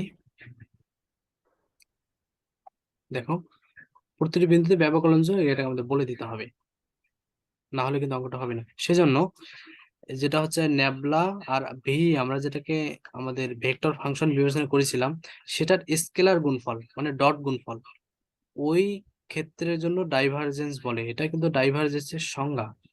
অর্থাৎ এই দেখো ডাইভারজেন্সকে ন্যাবলা যে আমাদের অপারেটর ছিল আর ভি আমরা যে ভেক্টর ফাংশন ধরেছি সেটা ডট গুণন করতে হবে, এটাকে ডাইভারজেন্স বলে। এই জিনিসটাকে এভাবে প্রকাশ করা হয় ডাইভারজেন্সটাকে, আবার এইভাবেও লিখে প্রকাশ করা যায়, দুই পদ্ধতিতেই করা হয়ে থাকে। এটা আর এটা দুইটা সমান জিনিস। এতটুকু অংশ বোঝা গেল কিনা? জি। আচ্ছা তাহলে পরের অংশে আমরা জাস্ট এখানে ইয়ে করলাম, অপারেটরের মানগুলো লিখে নিলাম। এই যে এটা যে ন্যাবলা ডট ভি, এটাই তো হচ্ছে আমাদের জন্য ডাইভারজেন্স, তাই না? এখানে ন্যাবলার মান বসানো হয়েছে, ন্যাবলা অপারেটরের মান। আর এখানে ভি অপারেটরকে যে আমরা 3 ভাগে ভাগ করে লিখছিলাম সেটাকে লেখা হয়েছে V1I V2J প্লাস V3 কে 3 অক্ষের জন্য 3 উপাংশে বিভক্ত করে লেখা হয়েছে। এখন আমরা সাধারণ গুণ করব, সাধারণ গুণ না, এই সাধারণভাবে গুণ করলে কিন্তু হবে না। এটা গুণ করার নিয়ম হচ্ছে আই অংশের সাথে আই অংশের গুণ হবে, জে আই অংশের অংশ সাথে যে জে অংশ অংশের গুণ হবে, কে এর সাথে কে গুণ হবে। আমরা যদি স্বাভাবিক গুণ করি যে এই অংশ দিয়ে এর সাথে এটা এটা এটার সাথে, স্বাভাবিক গুণ করলে হবে না, এটা ভেক্টর গুণনের নিয়ম আলাদা। তাহলে আই এর সাথে আই, জে এর সাথে জে, কে এর সাথে কে। তাহলে এখানে আই আছে, এখানে আই আছে, আই এর সাথে আই গুণ হলে আই ডট আই ইকুয়াল 1 হয়ে যায়।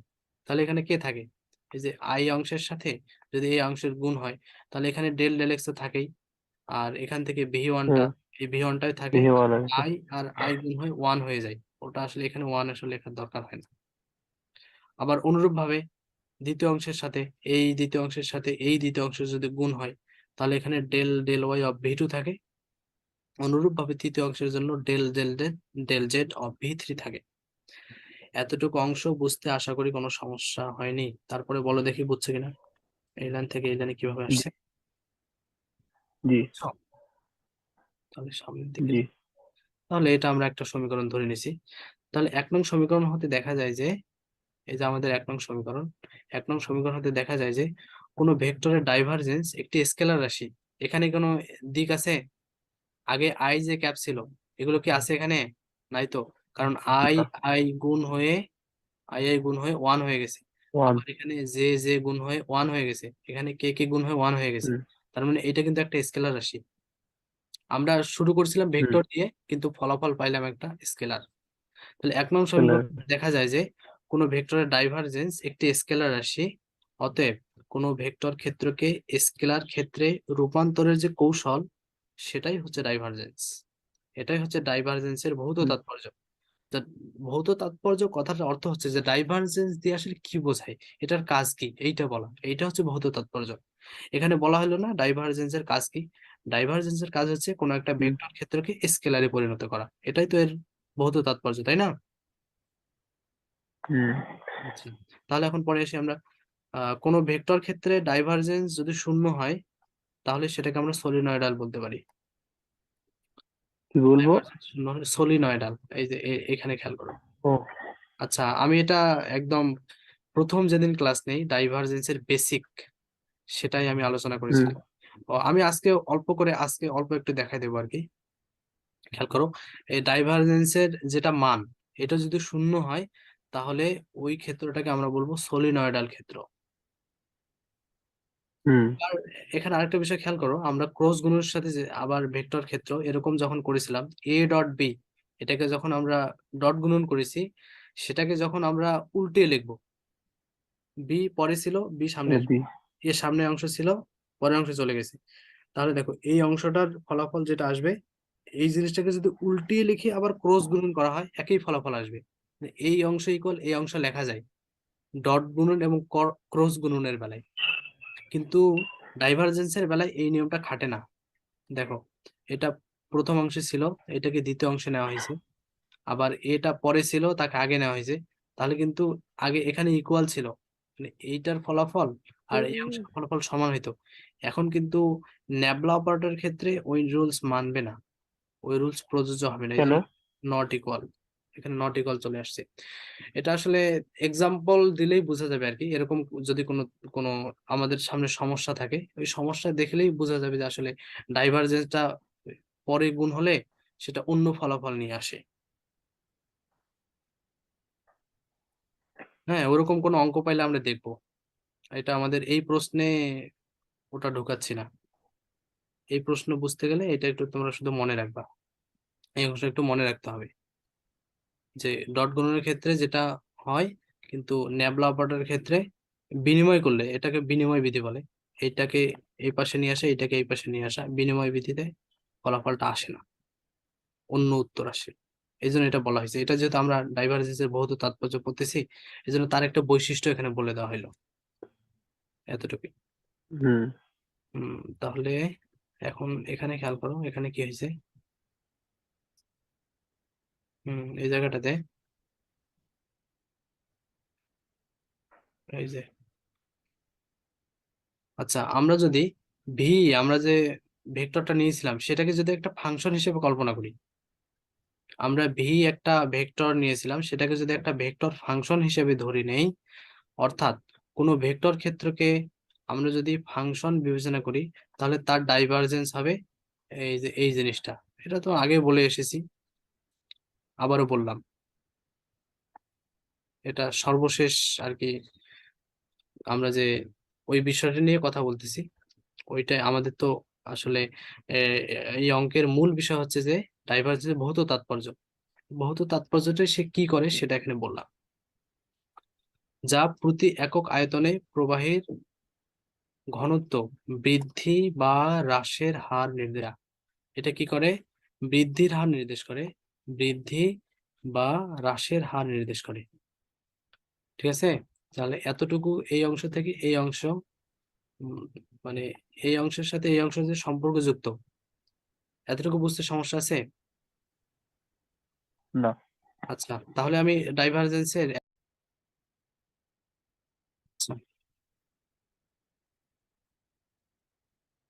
এখানে খেয়াল করো যে কি ঘটনা ঘটলো। এই যে এখন আমরা যে ডাইভারজেন্সের ব্যাপারগুলো বুঝলাম, সেই বিষয় নিয়ে আমাদের অনেক প্রশ্ন থাকতে পারে। আমি কিন্তু এই বিষয়ে একদম শুরুর দিকে, আমাদের যে প্রথম যেদিন ক্লাস নেই, প্রথম ক্লাসে কিন্তু এগুলোর ব্যাপারে বেসিক গুলো বলেছিলাম। আজকে একটু বলতেছি আসলে ডাইভারজেন্স দিয়ে কি করা হয়। ডাইভারজেন্স হচ্ছে বেশি আয়তনের জিনিস, এই যে এই দিক দিয়ে এগুলো জিনিস যাচ্ছে, এইদিকে হচ্ছে বেশি আয়তন, এদিকে একটা কম আয়তন। আচ্ছা, বেশি আয়তনের জিনিস যদি কম আয়তনে গিয়ে মিলিত হয়, তাহলে মিলিত হওয়ার ক্ষেত্রকে গ্রাহক ক্ষেত্র বলে। এটা আমি এখানে সংক্ষেপে বলতেছি, কারো যদি এগুলো বুঝতে সমস্যা হয় তাকে একটু কষ্ট করে 1 নাম্বার ক্লাস ওইটা একটু দেখে আসতে হবে, ওখানে বিস্তারিত বলা আছে। আমি এখানে সংক্ষেপে বলে দিচ্ছি। আবার পরবর্তীতে কি হলো, আবার এখানে হচ্ছে কম আয়তন, এদিক দিয়ে যাচ্ছে। কম আয়তনের জিনিস যদি বেশি আয়তনে মিলিত হয়, তাহলে কি হয়?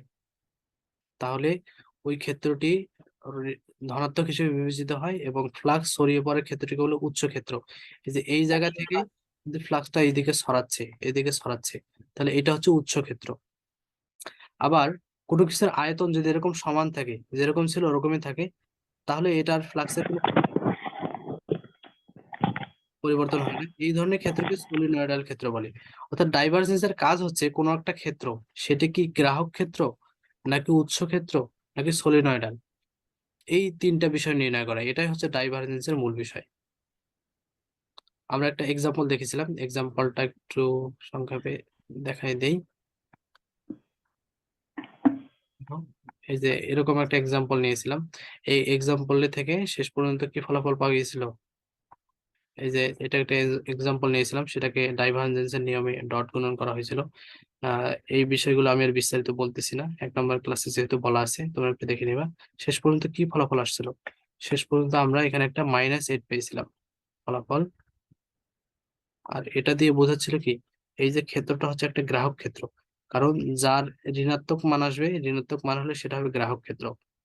অর্থাৎ ডাইভারজেন্স জিনিসটার বহুত তাৎপর্য এটাই যে ডাইভারজেন্স হচ্ছে কোন একটা ক্ষেত্র, সেটি কি গ্রাহক ক্ষেত্র নাকি সেটি উৎস ক্ষেত্র নাকি সলিনয়েডাল, এটা নির্ণয় হচ্ছে ডাইভারজেন্সের কাজ। আর এখানে আরেকটা বিষয় খেয়াল করো যে এই পরে যে অংশটা আমি দেখাইলাম, এই যে এইখান থেকে শুরু করে এই পর্যন্ত যে ডাইভারজেন্স কি, এইখান থেকে শুরু করে নিচের অংশটা এগুলো কিন্তু তোমাদের অঙ্কের অংশ না। আমাদের যতটুকু উত্তর লিখতে হবে সেটা কিন্তু এইখান পর্যন্তই শেষ। এই যে এই জায়গা পর্যন্ত হলেই শেষ আমাদের, নিচেরটুকু হচ্ছে বোঝানোর জন্য বলছি। ঠিক আছে, তাহলে আমরা আজকে দুইটা প্রশ্ন পড়লাম। প্রথমত একটা অঙ্কের মতো প্রমাণ করেছি, আর দ্বিতীয়তে পড়লাম হচ্ছে ডাইভারজেন্সের ভৌত তাৎপর্য। আশা করি তোমাদের কারো বুঝতে কোনো সমস্যা হয়নি। আর কারো কোনো সার্বিক বিষয়ে কথা না থাকলে আমরা আজকের ক্লাসটা এখানে শেষ করব। রাত অনেক গভীর হয়ে গেছে, এত রাত পর্যন্ত আসলে জেগে থাকা যে কারোর জন্যই সমস্যা। আমরা কি আজকের ক্লাস শেষ করব? বলো দেখি, কারো ভাইয়া শেষ করবো আর হ্যালো কি। হ্যাঁ বলো। ভাইয়া, এর নিচের টুকু একটু বুঝে দিবেন, আমি নেটে ছিলাম না। আচ্ছা, নিচেরটা আমাদের 1 নাম্বার ক্লাস দেখে নিও, 1 নাম্বার ক্লাসে ওখানে বিস্তারিত বলা আছে। আমি বললাম তো, অথবা এই ক্লাসে তো রেকর্ড দেওয়া হবে, তুমি একটু রেকর্ডটা দেখে নিও, ঠিক আছে? ইনশাল্লাহ। হ্যাঁ, রাত গভীর হয়ে গেছে তো আর বললাম না, যেহেতু এটা রেকর্ডিং হুম, দেওয়া হবে, রেকর্ডিং যেহেতু থাকতেছে, তাহলে আমরা ক্লাসটা শেষ করি। তো ইনশাল্লাহ। সবাইকে অনেক ধন্যবাদ আমাদের ক্লাসে সংযুক্ত আচ্ছা হওয়ার ভাইয়া। জন্য। সকলে সুস্থ থাকো, ভালো থাকো। জেড মেডিকেল স্কুলের পক্ষ থেকে সকলকে শুভেচ্ছা এবং অভিনন্দন জানাচ্ছি। আশা করি তোমরা সকলেই যথার্থ কাজে নিজের সময় ব্যয় করছো, কারণ নিরর্থক কোনো কাজে সময় ব্যয় করার মতো যথেষ্ট পরিমাণ সময় আমাদের হাতে নেই। তো আজকে যে বিষয়টি পড়াশোনা করার জন্য আমরা নির্ধারণ করেছি সেটি হচ্ছে স্টকের উপপাদ্য। স্টকের উপপাদ্য এটা ক্যালকুলাস 2 কোর্স এর অন্তর্গত, সেখানেও ক্যালকুলাস 2 কোর্সেও এটা পাবো, আবার ফিজিক্স 1 কোর্সেও পাবো। অর্থাৎ একটা প্রশ্ন পড়লে আমাদের দুইটা কোর্সেই আমরা এগিয়ে থাকবো। তবে একটা বিষয় মাথায় রাখতে হবে যে স্টকের উপপাদ্যটা মোটামুটি এত বড় এবং একটু কঠিন টাইপের দেখে ফিজিক্স 1 কোর্সটাকে এত কঠিন ভাবার সুযোগ নেই। কারণ হচ্ছে শুধুমাত্র আমরা এর আগে যেটা পড়ছিলাম গ্রিনের উপপাদ্য এবং এটা হচ্ছে স্টকের উপপাদ্য, এই দুইটা প্রশ্নই শুধুমাত্র এত বড় এবং একটু জটিল টাইপের। আর বাদ বাকি অন্যান্য যে আমাদের অধ্যায়গুলো আছে, চ্যাপ্টারগুলো, প্রশ্নগুলো আছে, সেগুলো কিন্তু এর চেয়ে অনেক সহজ তুলনামূলক। তাহলে এই বড় প্রশ্ন আমাদের শুরুর অধ্যায় দিয়ে দিয়েছে, এর জন্য আমাদেরকে আগে করতে হচ্ছে। এটার জন্য চিন্তিত হওয়ার কিছু নেই, আমরা নির্ধারিত ক্লাস শুরু করি। নির্ধারিত ব্যাপারে যেটা হচ্ছে স্টকের উপপাদ্য, সবার আগে বিবৃতি দিয়ে শুরু করি। বিবৃতিটা স্টকের উপপাদ্য, হ্যাঁ, কোনো আবদ্ধ বক্ররেখার চারিদিকে কোনো ভেক্টর অপেক্ষকের স্পর্শীয় সরলরৈখিক সমাকলন। এই যে এইখান পর্যন্ত এই বিষয়টা আমি একটু বোঝাই, এই জিনিসটা কি। আমাকে একটু ড্র করতে হবে, এরকম একটা তল অঙ্কন করলাম। তাহলে এই একটা হচ্ছে বক্ররেখা, তাই না? এই বক্ররেখার এই পয়েন্ট থেকে শুরু করলাম, এরপর আমি ইন্টিগ্রেশন করতে করতে এদিক থেকে ইন্টিগ্রেশন করতে করতে এইখানে আসবো। তখন কিন্তু পুরো একটা তল পাওয়া যাবে। এই এই তলটাকে, বদ্ধ তলটাকে বোঝানোর জন্য এরকম একটা চিহ্ন চলে আসবে। আমরা যদি এখন বক্ররেখাটাকে ধরে নিয়েছি, তখন এইটাই কিন্তু এডিআর, এটাকে আমরা এডিআর ধরে নিয়েছি, সারফেস ইন্টিগ্রাল। তাহলে শুরুতে আমাদের কি করতে হবে? কোনো আবদ্ধ, যেটা আমাদের আবদ্ধ বক্ররেখা ছিল, সেটার চারিদিকে যে যে অপেক্ষক ছিল, সেই অপেক্ষক আমাদের এ ছিল, এই জন্য এখানে এ আসছে, সেটার স্পর্শীয় সরলরৈখিক সমাকলন। দেখো এই পর্যন্ত আমাদের যে অংশটা আছে, এই পুরো জিনিসটা দিয়ে কিন্তু বোঝাচ্ছে, এই পুরো জিনিসটা দিয়ে বোঝাচ্ছে যে এই জিনিসটা, তাহলে এই কাজটা আমরা করব। এই কাজটা করার পর আমাদের এই জিনিসটা কার সমান হবে খেয়াল করো, এই জিনিসটা কার সমান হবে? তাহলে আমরা এই পর্যন্ত আসছি। তাহলে ওই বক্ররেখা দ্বারা আবদ্ধ বক্রতলের উপর আমরা যে বক্ররেখা নিয়েছিলাম, ওই বক্ররেখা দ্বারা যে তলটা আবদ্ধ, যে বক্রতলটি আবদ্ধ হয়েছিল, সেই তলটির উপর ভেক্টর অপেক্ষকের কার্লের উল্লম্ব তলীয় সমাকলনের সমান। অর্থাৎ বোঝাচ্ছে আমরা এখানে যে তল ইন্টিগ্রাল নিয়েছিলাম সেটা কার সমান হবে, সেটা ওই যে বক্রতল নিয়েছিলাম সেই তলের কার্ল নিতে হবে। তাহলে এইটা হচ্ছে কার্ল, এই অংশটা ওই কার্লের কি নিতে হবে, উল্লম্ব তলীয় অপেক্ষক নিতে হবে। এটা হচ্ছে উল্লম্ব তল, এই যে ডি ইটা ক্যাপ ডিএস, এটা দিয়ে বোঝাচ্ছে কিন্তু উল্লম্ব তলীয় ভেক্টর। তাহলে এই দুইটা জিনিস সমান হবে, আমাদের উপপাদ্যের বিবৃতি এটা এটা বলছে। এই জিনিসটা আমরা ধীরে ধীরে পড়বো যে এখানে এ ডি আর কিভাবে আসলো আর এটা সমান কিভাবে হলো, এটা কিন্তু আমরা প্রমাণ করব। প্রমাণ শেষ করার পর ব্যাপারগুলো মোটামুটি ক্লিয়ার হবে। আপাতত এই বিবৃতিটা একটু সামান্য একটু বুঝতে হবে, এর পাশাপাশি এটা একটু মনে রাখতে হবে। আচ্ছা, আমি যতটুকু বোঝালাম এতটুকু বোঝা গেছে? একটু রেসপন্স করো তো। জি ভাইয়া। বোঝা জি গেছে? ভাইয়া। আচ্ছা ঠিক আছে। দেখো এইখান থেকে এইটা কিভাবে লিখলাম, এইখানে একটা এই যে দিক নির্দেশক একটা এন ক্যাপ ছিল, তাই না, এন ক্যাপ। এইখানে দিকের বিষয়টা আমি জাস্ট ইগনোর করছি। দেখো এই অংশটা আর এই অংশটা সমান, এখানে শুধু দিকের বিপরীতটা ইগনোর করছি আমাদের সুবিধার জন্য। কারণ প্রতিটা ক্যালকুলেশন আমরা যদি এই দিকের বিষয়টা নিয়ে আসি তাহলে কিন্তু একটু জটিলতা তৈরি হতে পারে, আমরা এই জন্য এটা ইগনোর করলাম। ভাইয়া থাকলে কি কোনো সমস্যা হবে? থাকলে সমস্যা হবে না, তবে একটু লেখাগুলা জটিল হয়ে যাবে, অনেক জি হিজিবিজি হয়ে ভাইয়া। যাবে, সবখানে ওটা আনতে হবে, সব লাইনে আনতে হবে। আমাদের উপপাদ্যটা এমনিতে অনেক বড়, আমাদের চেষ্টা থাকবে সবচেয়ে ছোট করার স্বার্থে ওটাকে ইগনোর করা হলো। জি ভাইয়া। আচ্ছা, তাহলে আমরা পরবর্তী অংশে, এখানে আমি কিছু বেসিক লিখে দিয়েছি।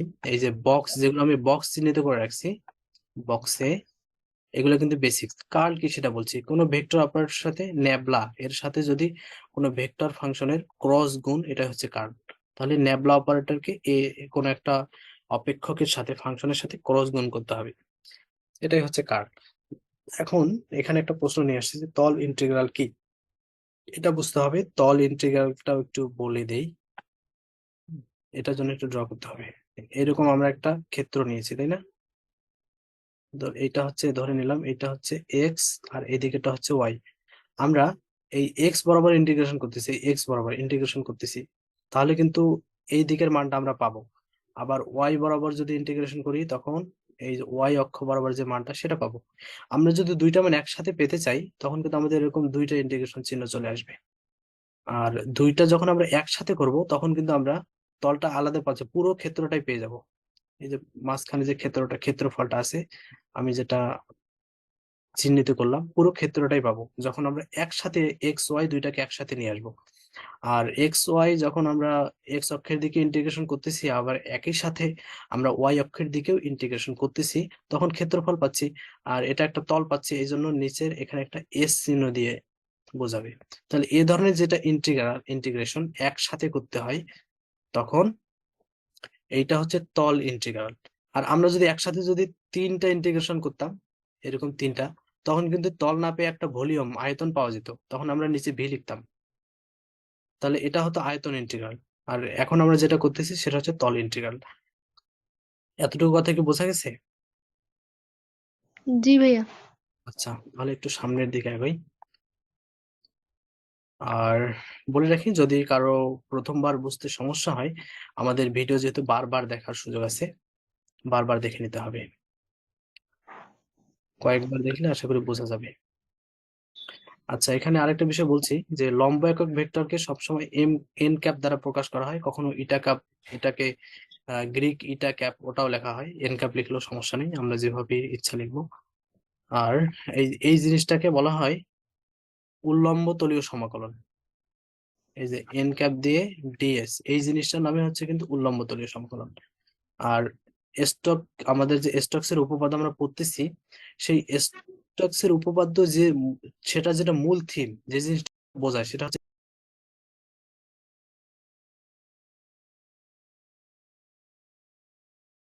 সেটা রেখা ও তলের মধ্যে সমন্বয় সাধন করে। রেখা কি ছিল? এরকম একটা সোজাসুজি দাগ, এটা ছিল রেখা। আচ্ছা, তখন একাধিক রেখা পরস্পর মিলিত হয়ে একটা জায়গা আবদ্ধ করবে, তখন সেটার নাম হবে তল। আবার বলতেছি, রেখা হচ্ছে এরকম একটা রেখা, যখন একাধিক রেখা পরস্পরের সাথে মিলিত হয়ে একটা জায়গা আবদ্ধ করবে, এটার নাম হবে তল। তাহলে রেখা এবং তলের মধ্যে আমরা গাণিতিকভাবে কিভাবে সম্পর্ক স্থাপন করব, সেই বিষয়টাই কিন্তু আমাদের স্টকের উপপাদ্য আমাদের এই পথটা দেখিয়ে দেয় যে আমরা কোন উপায়ে রেখা এবং তলের মধ্যে সমন্বয় সাধন করব। বোঝা গেছে? জি ভাইয়া। আচ্ছা, ঠিক আছে, তাহলে বোঝা গেলে সামনের দিকে যাই। আচ্ছা, এখানে চিত্রটা এঁকে রাখছি, এই চিত্রটা শেষের দিকে বুঝবো। আগে আমরা প্রমাণটা শেষ করি। চিত্রটাতে বেশি বেশি কিছু এখানে বলার নাই, তারপরেও শেষের দিকে বললে একটু ভালো হবে। আমরা প্রমাণটা করে নিই, প্রমাণের দিকে যাই, প্রমাণে আসি।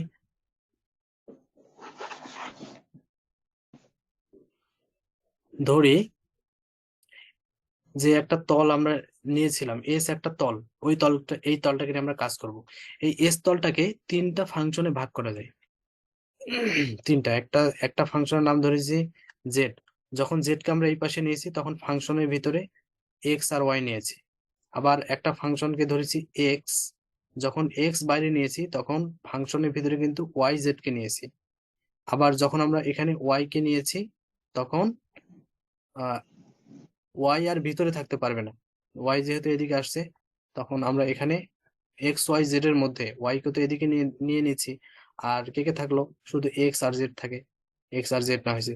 এইদিকেও একই ভাবে করা হয়েছে, যখন এক্স নিছি তখন এখানে আর এক্স থাকতে পারবে না, এখন ওয়াই জেড আছে। এভাবে তিনটা ফাংশনে এটাকে আমরা কিন্তু ধরে নিলাম। এভাবে যদি না ধরি, তাহলে আমরা আমাদের প্রমাণ পর্যন্ত পৌঁছতে পারবো না। আমরা তো জানি যে ম্যাথমেটিক্যাল কোনো কিছু প্রমাণ করতে গেলে শুরুতেই অনুসিদ্ধান্ত হিসেবে কিছু ধরে নিতে হয়, আমাদের স্বীকার্য হিসেবে ধরে নিতে হয়। তাহলে এই ব্যাপারগুলো জি স্বীকার করে আমাদেরকে সামনে যেতে হবে, না হলে আমরা প্রমাণে পৌঁছতে পারবো না। অন্য কিছু যদি উল্টাপাল্টা ধরে ফেলি, তাহলে কিন্তু আমরা অন্য জায়গায় চলে যাবো, প্রমাণে পৌঁছতে পারবো না। এই জন্য এই স্বীকার্য হিসেবে এটা ধরে নিতে হবে, আমাদের তলটাকে তিনটা ফাংশনে এইভাবে ভাগ করে নিতে হবে। এই জন্য তিনটা ফাংশনে ভাগ করে নেওয়া হলো, ঠিক আছে? আচ্ছা, এতটুকু বোঝা গেল কিনা? জি ভাইয়া। আচ্ছা, ঠিক আছে, তাহলে এটা একটু সামনের দিকে যাই। হ্যাঁ, এই পর্যন্ত। এখন আমরা এই একটা ফাংশন নিয়েছি, ভেক্টর ফাংশন। এই এ ফাংশনটাকে তিনটা উপাংশে জাস্ট ভাগ করে লিখছি, আর কিছু না। একে এ ওয়ান হচ্ছে এক্স এর দিকে আই ক্যাপ, তারপরে এটাকে তিন ভাগে ভাগ করছি, এ1 এ2 এ3। তাহলে একটা অংশ আই এর দিকে, একটা অংশ জি এর দিকে, একটা অংশ কে এর দিকে। এটা খুবই সহজ ব্যাপার। তারপর এটার আমরা যেহেতু কার্ল নিয়ে কাজ করব, কার্ল বের করছি ন্যাবলা ক্রস এ। তাহলে আমরা এখানে ন্যাবলা ক্রস এ, এই এর তিনটা ভাগে যদি আমরা লিখে দেই, এই এটাকে আমরা যে ভাগ করছিলাম, এর জায়গায় যদি মানগুলো বসাই দিয়ে এই গুণ করে দেই, তখন কিন্তু এই জিনিসটা চলে আসে। তাহলে ন্যাবলাটা একবার এ1 এর সাথে গুণ হয়, ওই ন্যাবলাটা আবার এ2 জে এর সাথে একবার গুণ হয়, আবার ন্যাবলাটা আবার এ3 কে এর সাথে গুণ হয়। এটা সাধারণ, আমরা সেই যে ক্লাস 4-5 থেকে গুণের নিয়ম পড়ে আসতেছি, নর্মাল সাধারণ ভাবেই এই গুণটা করা হয়েছে, এখানে আর তেমন কিছু করা হয়নি। আচ্ছা, তাহলে এখানে আমরা তিনটা অংশ পেয়েছি, একটা অংশ, দুইটা অংশ, তিনটা অংশ। এই তিনটা অংশের মধ্যে আমরা শুধুমাত্র এই অংশটাকে নিয়ে কাজ করব, কারণ আমরা যদি বাকি দুইটা এগুলা অংশ নিয়ে যদি কাজ করতে চাই, এমনিতে আমরা এত লেখার সময় পাবো না। এটা দিয়ে কাজ করার পর আমরা বলে দেবো যে অনুরূপ ভাবে এই বিষয়গুলো আসছে, শুধু এইটাকে নিয়ে কাজ করব। বোঝা গেছে এতটুকু কথা? জি ভাইয়া। আচ্ছা, তাহলে আমরা এই জিনিসটার সমাধান, যেটা নেবলার, যেটা কার্ল, এটাকে সমাধানের অনেক পদ্ধতি আছে, তবে সবচেয়ে সহজ স্তর এবং গ্রহণযোগ্য পদ্ধতি হচ্ছে সেটাকে নির্ণায়ক আকারে করতে হয়, নির্ণায়কের মাধ্যমে সমাধান করতে হয়। নির্ণায়ক আকারে এটাকে আমরা তাহলে লিখে ফেলি নিচের দিকে, এটাকে নির্ণায়কে ভেঙে ফেলছি। নির্ণায়কে লেখার নিয়ম হচ্ছে আই জে কে উপরে দিতে হবে, del del x, del del y, del del z. এটা লিখতে হবে, এটা প্রত্যেক ক্ষেত্রে লিখতে হবে, আমরা যখন প্রত্যেক ক্ষেত্রে এভাবে লিখতে হবে। এরপর এখানে এ1 লিখছি, এখানে 0 লিখছি, এখানে 0 লিখছি। এটার কারণ হচ্ছে আমরা এখানে যেটা নিয়েছিলাম সেটা শুধু আই এর দিকে উপাংশ আছে না, এটার কি জে জি আর কে এর অংশ আছে? নাই। এই জন্য যেটা শুধু এই দেখো এইদিকে আই এর উপাংশ আছে, এই জন্য এখানে শুধু A1টাকে নিলাম। জে এর বরাবর এখানে শূন্য কেন হলো? কারণ এর কোনো যে উপাংশ আমরা কিন্তু নেইনি। আমরা যেটাকে নিয়েছি জি সেটার কোনো যে উপাংশ নেই, আবার কে উপাংশ নেই, এই জন্য এই জায়গাটা শূন্য লিখলাম। আচ্ছা, এতটুকু বোঝা গেল? জি ভাইয়া। আচ্ছা, তাহলে আচ্ছা পরবর্তীতে কি করলাম? এখানে জাস্ট আমাদের যে নির্ণায়কের নিয়ম সেটা প্রয়োগ করছি। আচ্ছা, আমরা যখন আইটা হিসাব করব তখন কিন্তু এইটা আর এইটা বাদ দিতে হবে। সব সময় মনে রাখতে হবে এই যে এই দিকের গুণটা নির্ণয় করার আগে করতে হবে। যে গুণটা এইখান থেকে শুরু করে এই দিকে যাবে, এই পাশের গুণটা আগে করতে হবে। আমরা যদি এই দিকের গুণটা যদি আগে করে ফেলি তাহলে কিন্তু উল্টা হয়ে যাবে। এটা মনোযোগ দিয়ে মনে রাখতে হবে যেন উল্টাপাল্টা না হয়। এইটা জাস্ট অনেক বড় অঙ্ক করতেছি, একটা পয়েন্টে মিলাইতে পারি নাই, পরে দেখবো যে পুরো অঙ্কটাই হবে না। সবসময় এই দিকের গুণটা আগে করতে হবে। তাহলে আমরা যদি যখন আই এর দিকে করব তখন এই ঘর কাটতে হবে, এই ঘর কাটতে হবে। এইটা দিয়ে যে গুণ করি প্রথমে আগেরটা, তাহলে এইটা জিরোর সাথে গুণ হয়ে শূন্য হয়ে যাচ্ছে। এইটাও যদি গুণ করি তবুও শূন্য হয়ে যাচ্ছে। তার মানে আই এর কোনো উপাংশ কিন্তু পাওয়া যাচ্ছে না, শূন্য হয়ে যাচ্ছে। আচ্ছা, তাহলে আই এরটা আমরা শূন্যটা লিখলাম না। জেডটা দেখি, যখন আমরা জেডটা করব তখন এই ঘর আর এই ঘর আমাদেরকে কাটতে হবে। তখন এইটার আগের গুণটা এটা হবে, এইটার সাথে এই অংশটার গুণ হবে, তাহলে ওইটাই লিখছি। মাইনাস জে কে তো সামনে নিতেই হবে। আর জে এর সামনে মাইনাস কেন? আমরা তো জানি যখন আই কে করব তখন ওর সামনে প্লাস হয়, যখন জে কে করব তারপর একটা মাইনাস হয়, তারপর একটা প্লাস হয়। এটা এভাবে যায় আর কি, প্রথমটা প্লাস মাইনাস তারপর একটা প্লাস মাইনাস এভাবে যায়। তাহলে প্রথম যেটা আমার প্লাস আই ছিল সেটা তো শূন্য, ওটাকে নেয়নি। পরে যেটাতে প্লাসের পর স্বাভাবিকভাবে মাইনাস আসবে, তাহলে যে এর সামনে মাইনাস নেওয়া হলো, এই জন্য এটা মাইনাস দিয়ে শুরু। তাহলে এইটাকে এইটার সাথে গুণ করতেছি, তাহলে এইটা হচ্ছে এইটা। তারপর আমাদের যে নিয়ম অর্থাৎ সূত্র থেকে যে মাইনাসটা আসে এটা হচ্ছে সেই মাইনাস। তারপর এই দিকের গুণটা করতে হবে, এই যে এই গুণটা করেছি, এই গুণটা হচ্ছে এইটা। তাহলে যে উপাংশ শেষ। এখন আমাদেরকে কে উপাংশ নিতে হবে। তাহলে প্রথম উপাংশে প্লাস ছিল, ওটা শূন্য লিখে নাই, পরেরটাতে মাইনাস, পরেরটা আবার প্লাস হবে, এই জন্য কে উপাংশের এই অংশটা আবার প্লাস হয়ে গেছে। কে, যখন আমরা কে নির্ণয় করব তখন এইটা আর এইটা বাদ দিতে হবে। আগে এই গুণটা করতে হবে, এই গুণটা হচ্ছে এই অংশটা। তারপরে এই গুণটা করতে হবে, এই গুণটা হচ্ছে এই অংশটা। তাহলে এই জায়গা থেকে এই লাইন কিভাবে আসলো, এটা কি বোঝা গেছে? জি ভাইয়া। আচ্ছা, তাহলে আমরা এখন সামনের দিকে যাই। এখানে কি করছে পরের লাইনে, যে এই যে যাদের সাথে শূন্য গুণ ছিল তাদেরকে বাদ দেওয়া হয়েছে, এদেরকে জিরো ধরে নিয়ে আর যারা যারা বাকি ছিল তাদেরকে লেখা হয়েছে। এই যে জে এর সাথে এখানে একটা মাইনাস ছিল, আবার সামনে একটা মাইনাস ছিল, এই মাইনাস দুইটা মাইনাস মাইনাসে এটা প্লাস হয়ে গেছে। আর এটা তো শূন্য হয়ে গেছে, শুধু এই অংশটা বাকি আছে, এই হচ্ছে এই অংশটা। আর কে এর ক্ষেত্রে এই জিনিসটা শূন্য হয়ে গেছে, আর এই মাইনাসটা এই প্লাসটাকে মাইনাস বানিয়ে দিয়েছে, যেহেতু এখানে মাইনাস আছে এই জন্য সামনে মাইনাস, এখানে প্লাস ছিল এখানে মাইনাস চলে আসছে। আর এটা তো শূন্য হয়ে গেছে, শুধু এই অংশটা বাকি আছে, এই অংশটাই অবশিষ্ট থাকলো, বাকি অংশ জিরো হয়ে গেছে।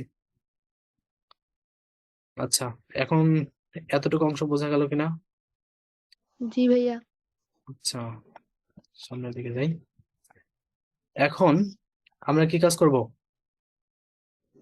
আমরা এই দেখো, এই যে বিশাল বড় একটা অংশ, এটা কোথা থেকে পাইছিলাম?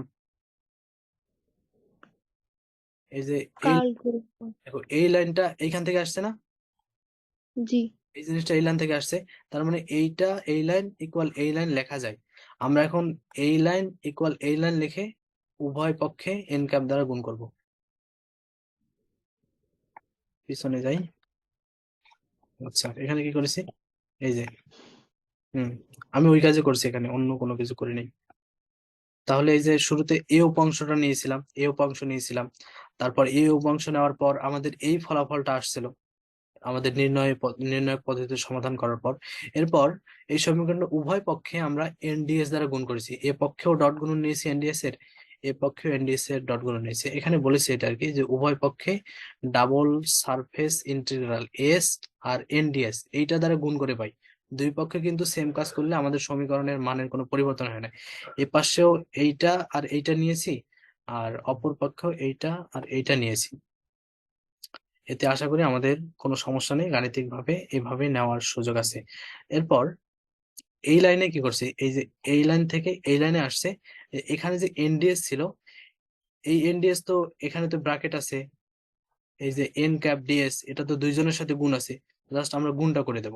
তাহলে এইটা যদি এইটার সাথে গুণ দেই তাহলে এই অংশটা হবে, আবার এনডিএস টা তো এই অংশটার সাথেও গুণ আছে, যদি গুণ দেই এইটাও হবে। আবার এখানে যে ডাবল সারফেস ইন্টিগ্রাল ছিল সেটাও তো এটার সাথে গুণ আছে, এটা গুণ দেওয়া হয়েছে। আবার এই জিনিসটা এখানে গুণ আছে, এই জন্য গুণ দেওয়া হয়েছে। এটাও হচ্ছে একদম সাধারণ গুণ থেকে আসছে, সাধারণ গুণের যে নিয়ম সেখান থেকে আসছে, স্পেশাল কোনো কিছু নেই। আর এই জিনিসটাকে আমরা ধরে নিয়েছি আমাদের 1 নম্বর সমীকরণ। বোঝা গেল কি? जी भैया। আচ্ছা, তাহলে আমরা সামনের দিকে যাই, সামনের দিকে যাই।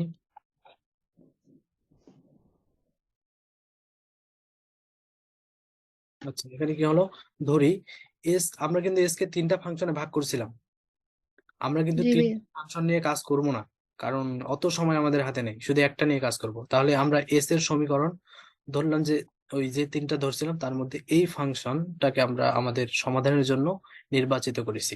তাহলে দেখো, ধরি এস এর যে কোনো বিন্দুতে এস এর যে সমীকরণ, তাই না, মানে এস এর যে ফাংশন ধরেছিলাম সেইটাকে এইটা ধরলাম, এইটা যদি হয় তাহলে এস এর যে কোনো একটি বিন্দুর অবস্থান ভেক্টর, অর্থাৎ এস তলকে আমরা এই ফাংশনের সাপেক্ষে বলবো, এই ফাংশনের সাপেক্ষে হিসেব করব, এবং এই এস এর মধ্যে আমরা যে কোনো একটা বিন্দুর অবস্থান ভেক্টর ধরে নিচ্ছি, এটা কিন্তু ধরে নিচ্ছি, কারণ এভাবে না ধরলে আমাদের প্রসেসে এগোনো যাবে না।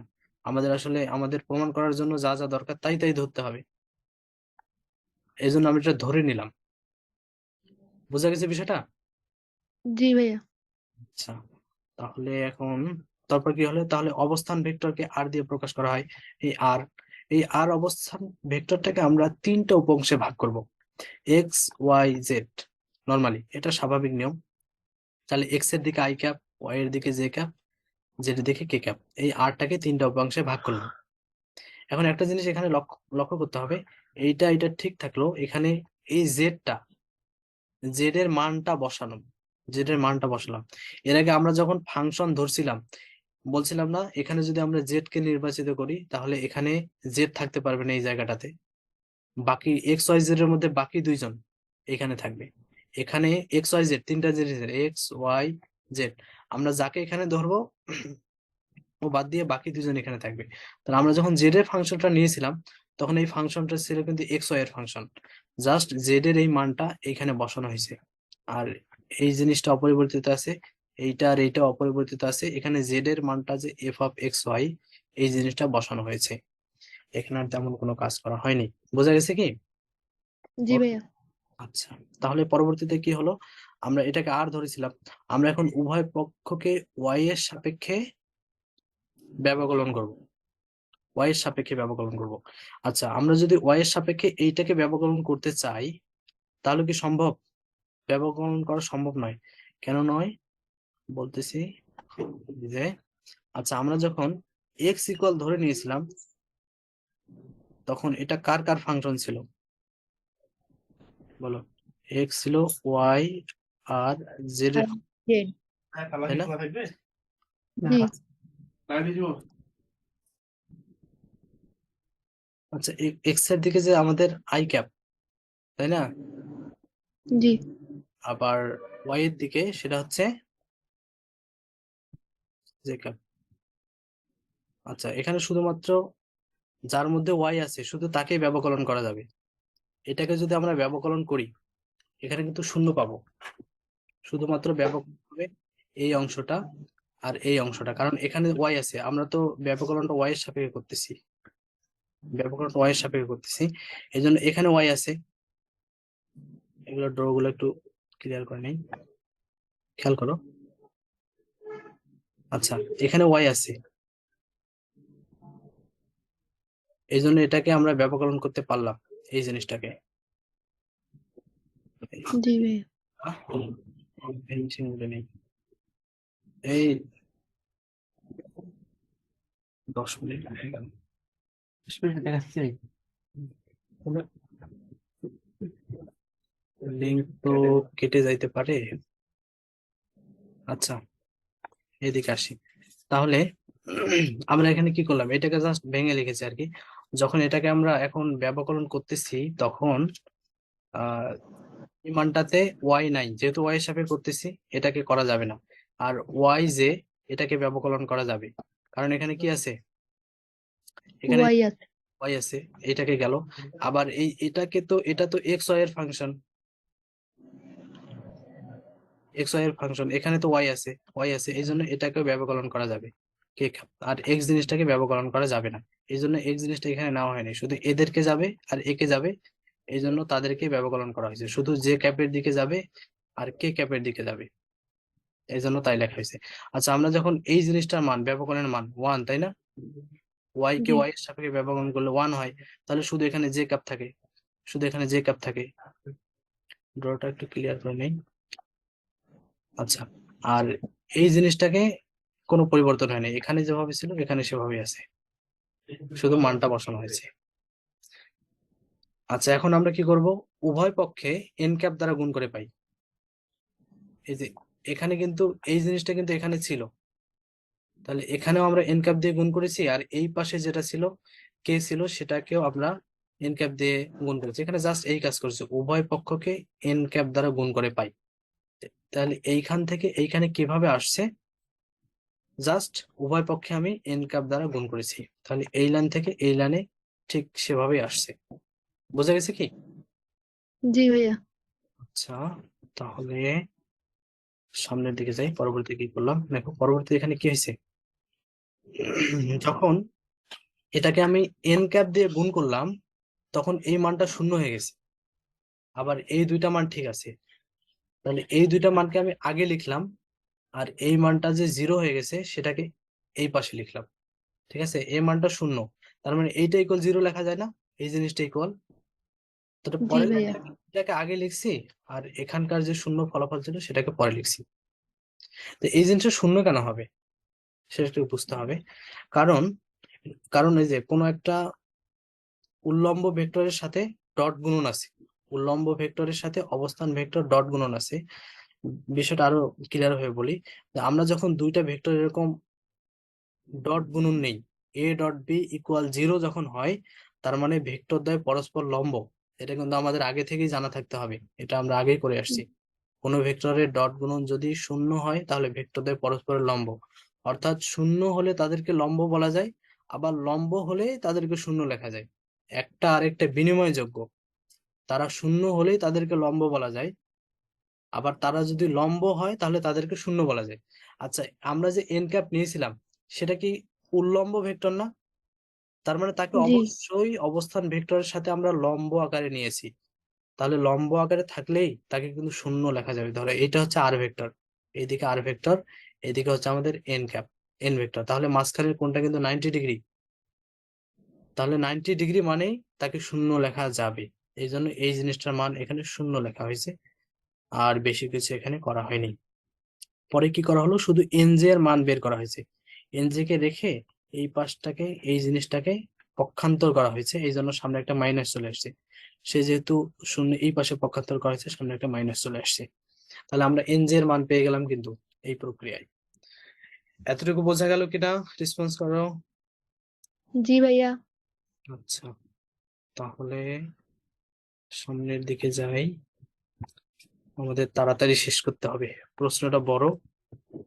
আচ্ছা, এখন আমরা কি কাজ করেছি, এখানে তেমন কোনো কাজ করিনি। আমরা যে 1 নম্বর সমীকরণ ধরেছিলাম মনে আছে, ওই 1 নম্বর জি সমীকরণে এন জে ছিল, কিন্তু এন জে দুইটাই ছিল। আমি একটু দেখি আসি, না দেখালে হবে না। খেয়াল করো তো আমাদের 1 নম্বর সমীকরণটা কই। এই যে 1 নম্বর সমীকরণ, এখানে এই দেখো জে আর এন আছে না, জি এই যে এন জে, আমরা কিন্তু এখন যে একটু আগে যে মান নির্ণয় করলাম সেটা কিন্তু এন জে এর মানই নির্ণয় করেছিলাম। এই জায়গায় শুধু মানটা বসাই দেবে, 1 নং সমীকরণে এন জে এর মানটা বসিয়ে দেবো। এখন আমরা এই কাজ করব, যাই কি কাজ করছে দেখো। এই যে 1 নং সমীকরণে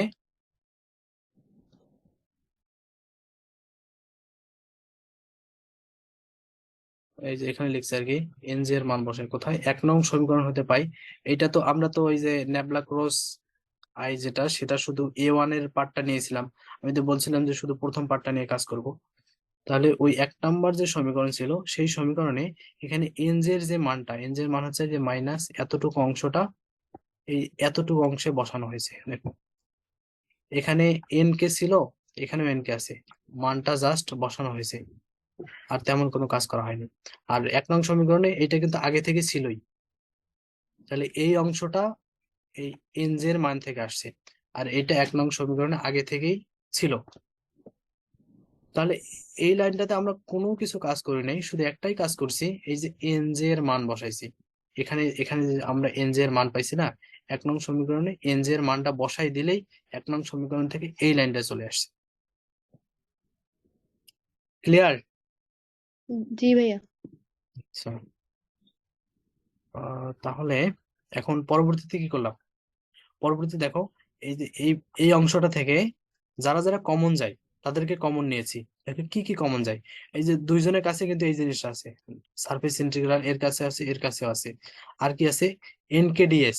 এখানে কিন্তু একটা ডিএস হবে, এটা আপনি এখানে লিখতে ভুলে গেছি, তীর দিয়ে উপরে লিখেছি দেখো ডিএস, এই ডিএসটা কিন্তু এখানে হবে, বুঝছো? जी भैया। जी আচ্ছা भैया।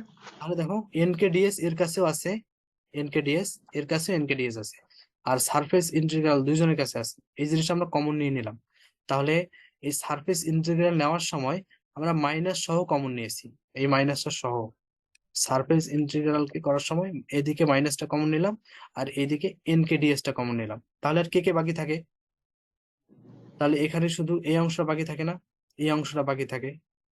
আর এই মাইনাসটাকে তো সামনে আমি কমন নিয়ে নিয়েছি, এটা তো আর থাকবে না, মাইনাসটা সামনে চলে গেছে। তাহলে এই অংশটা আর এই অংশটা বাকি থাকে। দেখো এই যে এই অংশটা লিখছি, এই অংশটা লিখছি।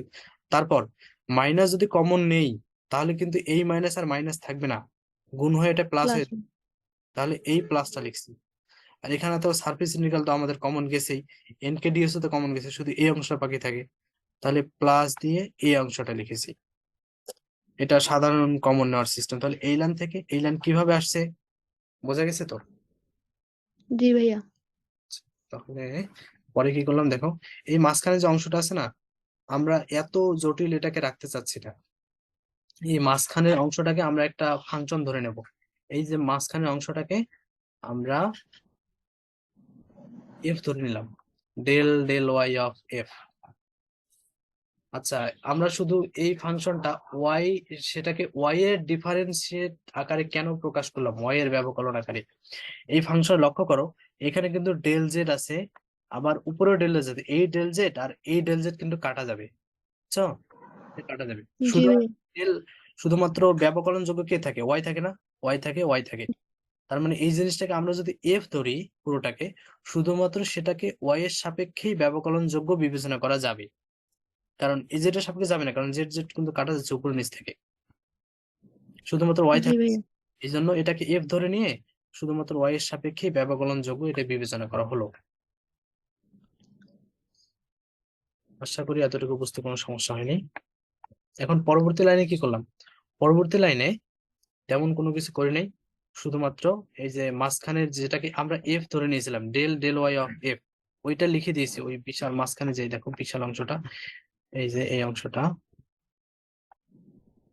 পরের লাইনে এই অংশটার পরিবর্তে আমি, মানে এই অংশটা না, এই যে এই অংশটার পরিবর্তে এই অংশটা বসিয়ে দিয়েছি। পরের লাইনে আর কোনো কাজ করিনি, শুধু এই জায়গাটার পরিবর্তে এই মানটা বসিয়ে দিয়েছি। তাহলে আমাদের পরবর্তী লাইন চলে আসছে। কি করলাম দেখো, এটা তো আমাদের সমীকরণের বাম পক্ষে আগে থেকেই ছিল, এই যে অংশটা সমীকরণের বাম পক্ষে আগে থেকেই ছিল। আর পরের অক্ষে আমরা এইটা মাইনাস সহ কমন নিয়েছিলাম, আবার এন কে ডিএস কমন নিয়েছিলাম, আর মাঝখানের অংশটাকে আমরা এফ ধরেছিলাম। বুঝা গেছে তো? जी भैया। আচ্ছা তাহলে এখানে আরেকটা কাজ করেছি, এই যে আমরা আমরা আগে কিন্তু দেখেছিলাম এক্স অক্ষ বরাবর একবার ইন্টিগ্রেশন করার পর আবার যদি ইয়া বরাবর করি ওয়াই অক্ষ বরাবর, তাহলে কিন্তু পুরো তলটা চলে আসে, এটাকে আমরা এস দিয়ে প্রকাশ করি। তার মানে এই ডিএস জিনিসটাকে, এটা যেহেতু তল, এটাকে দুইটা রেখা ইন্টিগ্রাল হিসেবে প্রকাশ করা যায়। এসটাকে ভেঙে দিয়েছে এই নোটটাতে দেখো, ডিএসটাকে কিন্তু ডিএক্স ডিএস যেটা ছিল সেটা ডিএক্স ডিওয়াই আকারে ভেঙে রাখা যাবে। তাহলে এইখান থেকে এইখানে জাস্ট ভেঙে লিখছি, আর ওই যেটাকে আমরা ধরে নিয়েছিলাম ওই ধরা মানটা এখানে বসিয়ে দিয়েছি। এখন একটা বিষয় লক্ষ্য করতে হবে যে এই যে একটা জিনিস, পুরো জিনিসটা এইটাকে এইভাবে লেখা যায়, এটা আমরা কোথায় পাইছি? এটা আমরা গ্রিনের উপপাদ্য থেকে পাইছি। এখন এখানে তো গ্রিনের উপপাদ্যকে এখানে নিয়ে আসা, এটা তো অপ্রাসঙ্গিক, কারণ গ্রিনের উপপাদ্য এরকম একটা বড় সড়ো ব্যাপার। তারপর আমি একটু একদম সংক্ষেপে বিষয়টা দেখিয়ে দেই যে কিভাবে কি করেছি। শেষের দিকে, একেবারে শেষের দিকে আছে, দেখো আমাদের গ্রিনের উপপাদ্য এরকম ছিল না? জি ভাইয়া। আচ্ছা, এই যে এটা ছিল, কিন্তু এটা ছিল ওই আমি যেটা করেছিলাম সেখানে এখানে কিউ ছিল, এখানে পি ছিল, এখানে পি ছিল, আর এখানে কিউ তো আছেই। আচ্ছা, আমি এখানে পি না ধরে, যেহেতু আমরা ওটাকে এফ ধরে নিয়েছি, এই জায়গায় এফ লিখে দিয়েছি আর কি। এই জায়গায় এফ যদি লিখি তাহলে এইখানেও কিন্তু এফ লিখতে হবে, এইখানে কিন্তু এফ লিখতে হবে, এটা ছিল। আচ্ছা, এই গ্রিনের উপপাদ্যের মূল বিষয় হচ্ছে এই প্রথম অংশ যেটা এফ এর অংশ, এই অংশ ইকুয়াল এখানে যে এফ এর অংশ ইকুয়াল ওইটা লেখা যায়, লেখার সুযোগ আছে। আবার এখানে যে কিউ এর অংশ আমাদের সমীকরণের বাম পক্ষে, সেই অংশ ইকুয়াল সমীকরণের যে ডান পক্ষের অংশ, এই দুইটা ইকুয়াল লেখা যায়। তাহলে এই যে দেখো এখানে যে del del Y of F ছিল, এটার সাথে কিন্তু ডিএক্স ডিওয়াই গুণ ছিল। তাহলে এই পুরো জিনিসটা, এই জিনিসটা এফ এর যে পার্টটা, সেইটা সমান কিন্তু এই পাশের এফ এর যে পার্ট, এইটা লেখা যায়। বোঝা গেছে? আমি কিন্তু ওইটা লিখছি, দেখো এই এফ এর এইদিকে পার্টটা ছিল, এইটা ছিল কিন্তু এই জিনিসটা এইখানে, এইটা ইকুয়াল দিয়ে এই এই পাশের অংশটা, এটা লেখার সুযোগ আছে। বোঝা গেল কি এটা? জি ভাইয়া। বোঝা গেছে? আচ্ছা, জি। জাস্ট এই যে এই জায়গা থেকে এই লাইনে আসার যে প্রক্রিয়া, এইটাই কিন্তু আমাদের ওখানে প্রয়োগ করা হয়েছে।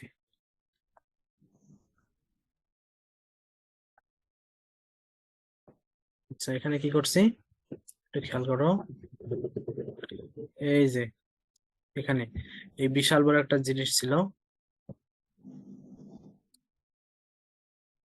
এই যে এই একটা জিনিস, এই জায়গার পরিবর্তে ডিএক্স ডিওয়াই এটাকে এফ ডিএক্স গ্রিডের উপপাদ্য অনুসারে লেখা যায়, তাই আমরা লিখতে পেরেছি। আর এখানে এন আর কে যে ছিল, এগুলো কিন্তু দিক বোঝাচ্ছে, এগুলো কিন্তু কোনো মান বোঝে না, এগুলোকে আমরা ইগনোর করলাম। ওই গ্রিডের উপপাদ্যে কিন্তু দিক ছিল না, শুধু ডিএক্স ডিওয়াই ছিল আর এটা ছিল। তো এটাকে ইগনোর, দিককে ইগনোর করলে কোনো সমস্যা নেই, আমাদের মান হলেই হবে আর কি। আবার এখানে খেয়াল করো, আমরা যে এফটা ধরে নিয়েছিলাম, এফ, সেখানে কিন্তু এ ওয়ান জি। ছিল।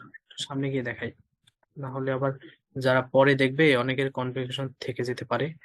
আচ্ছা, এখানে দেখো আমরা যে এখানে এফটা ধরেছিলাম, দেখো তো এই এফ এ জেড জেড কাটা যায়, তাই না? এই জেড জেড কাটা যায়, জি। আর এখানে শুধু এ ওয়ান থাকে, শুধু এ ওয়ান থাকে। তার মানে এফ এর সাথে এ ওয়ান এর একটা সম্পর্ক আছে, তাই না? তার মানে এই যে এফ জিনিসটা আর এ ওয়ান জিনিসটা সম্পর্কিত।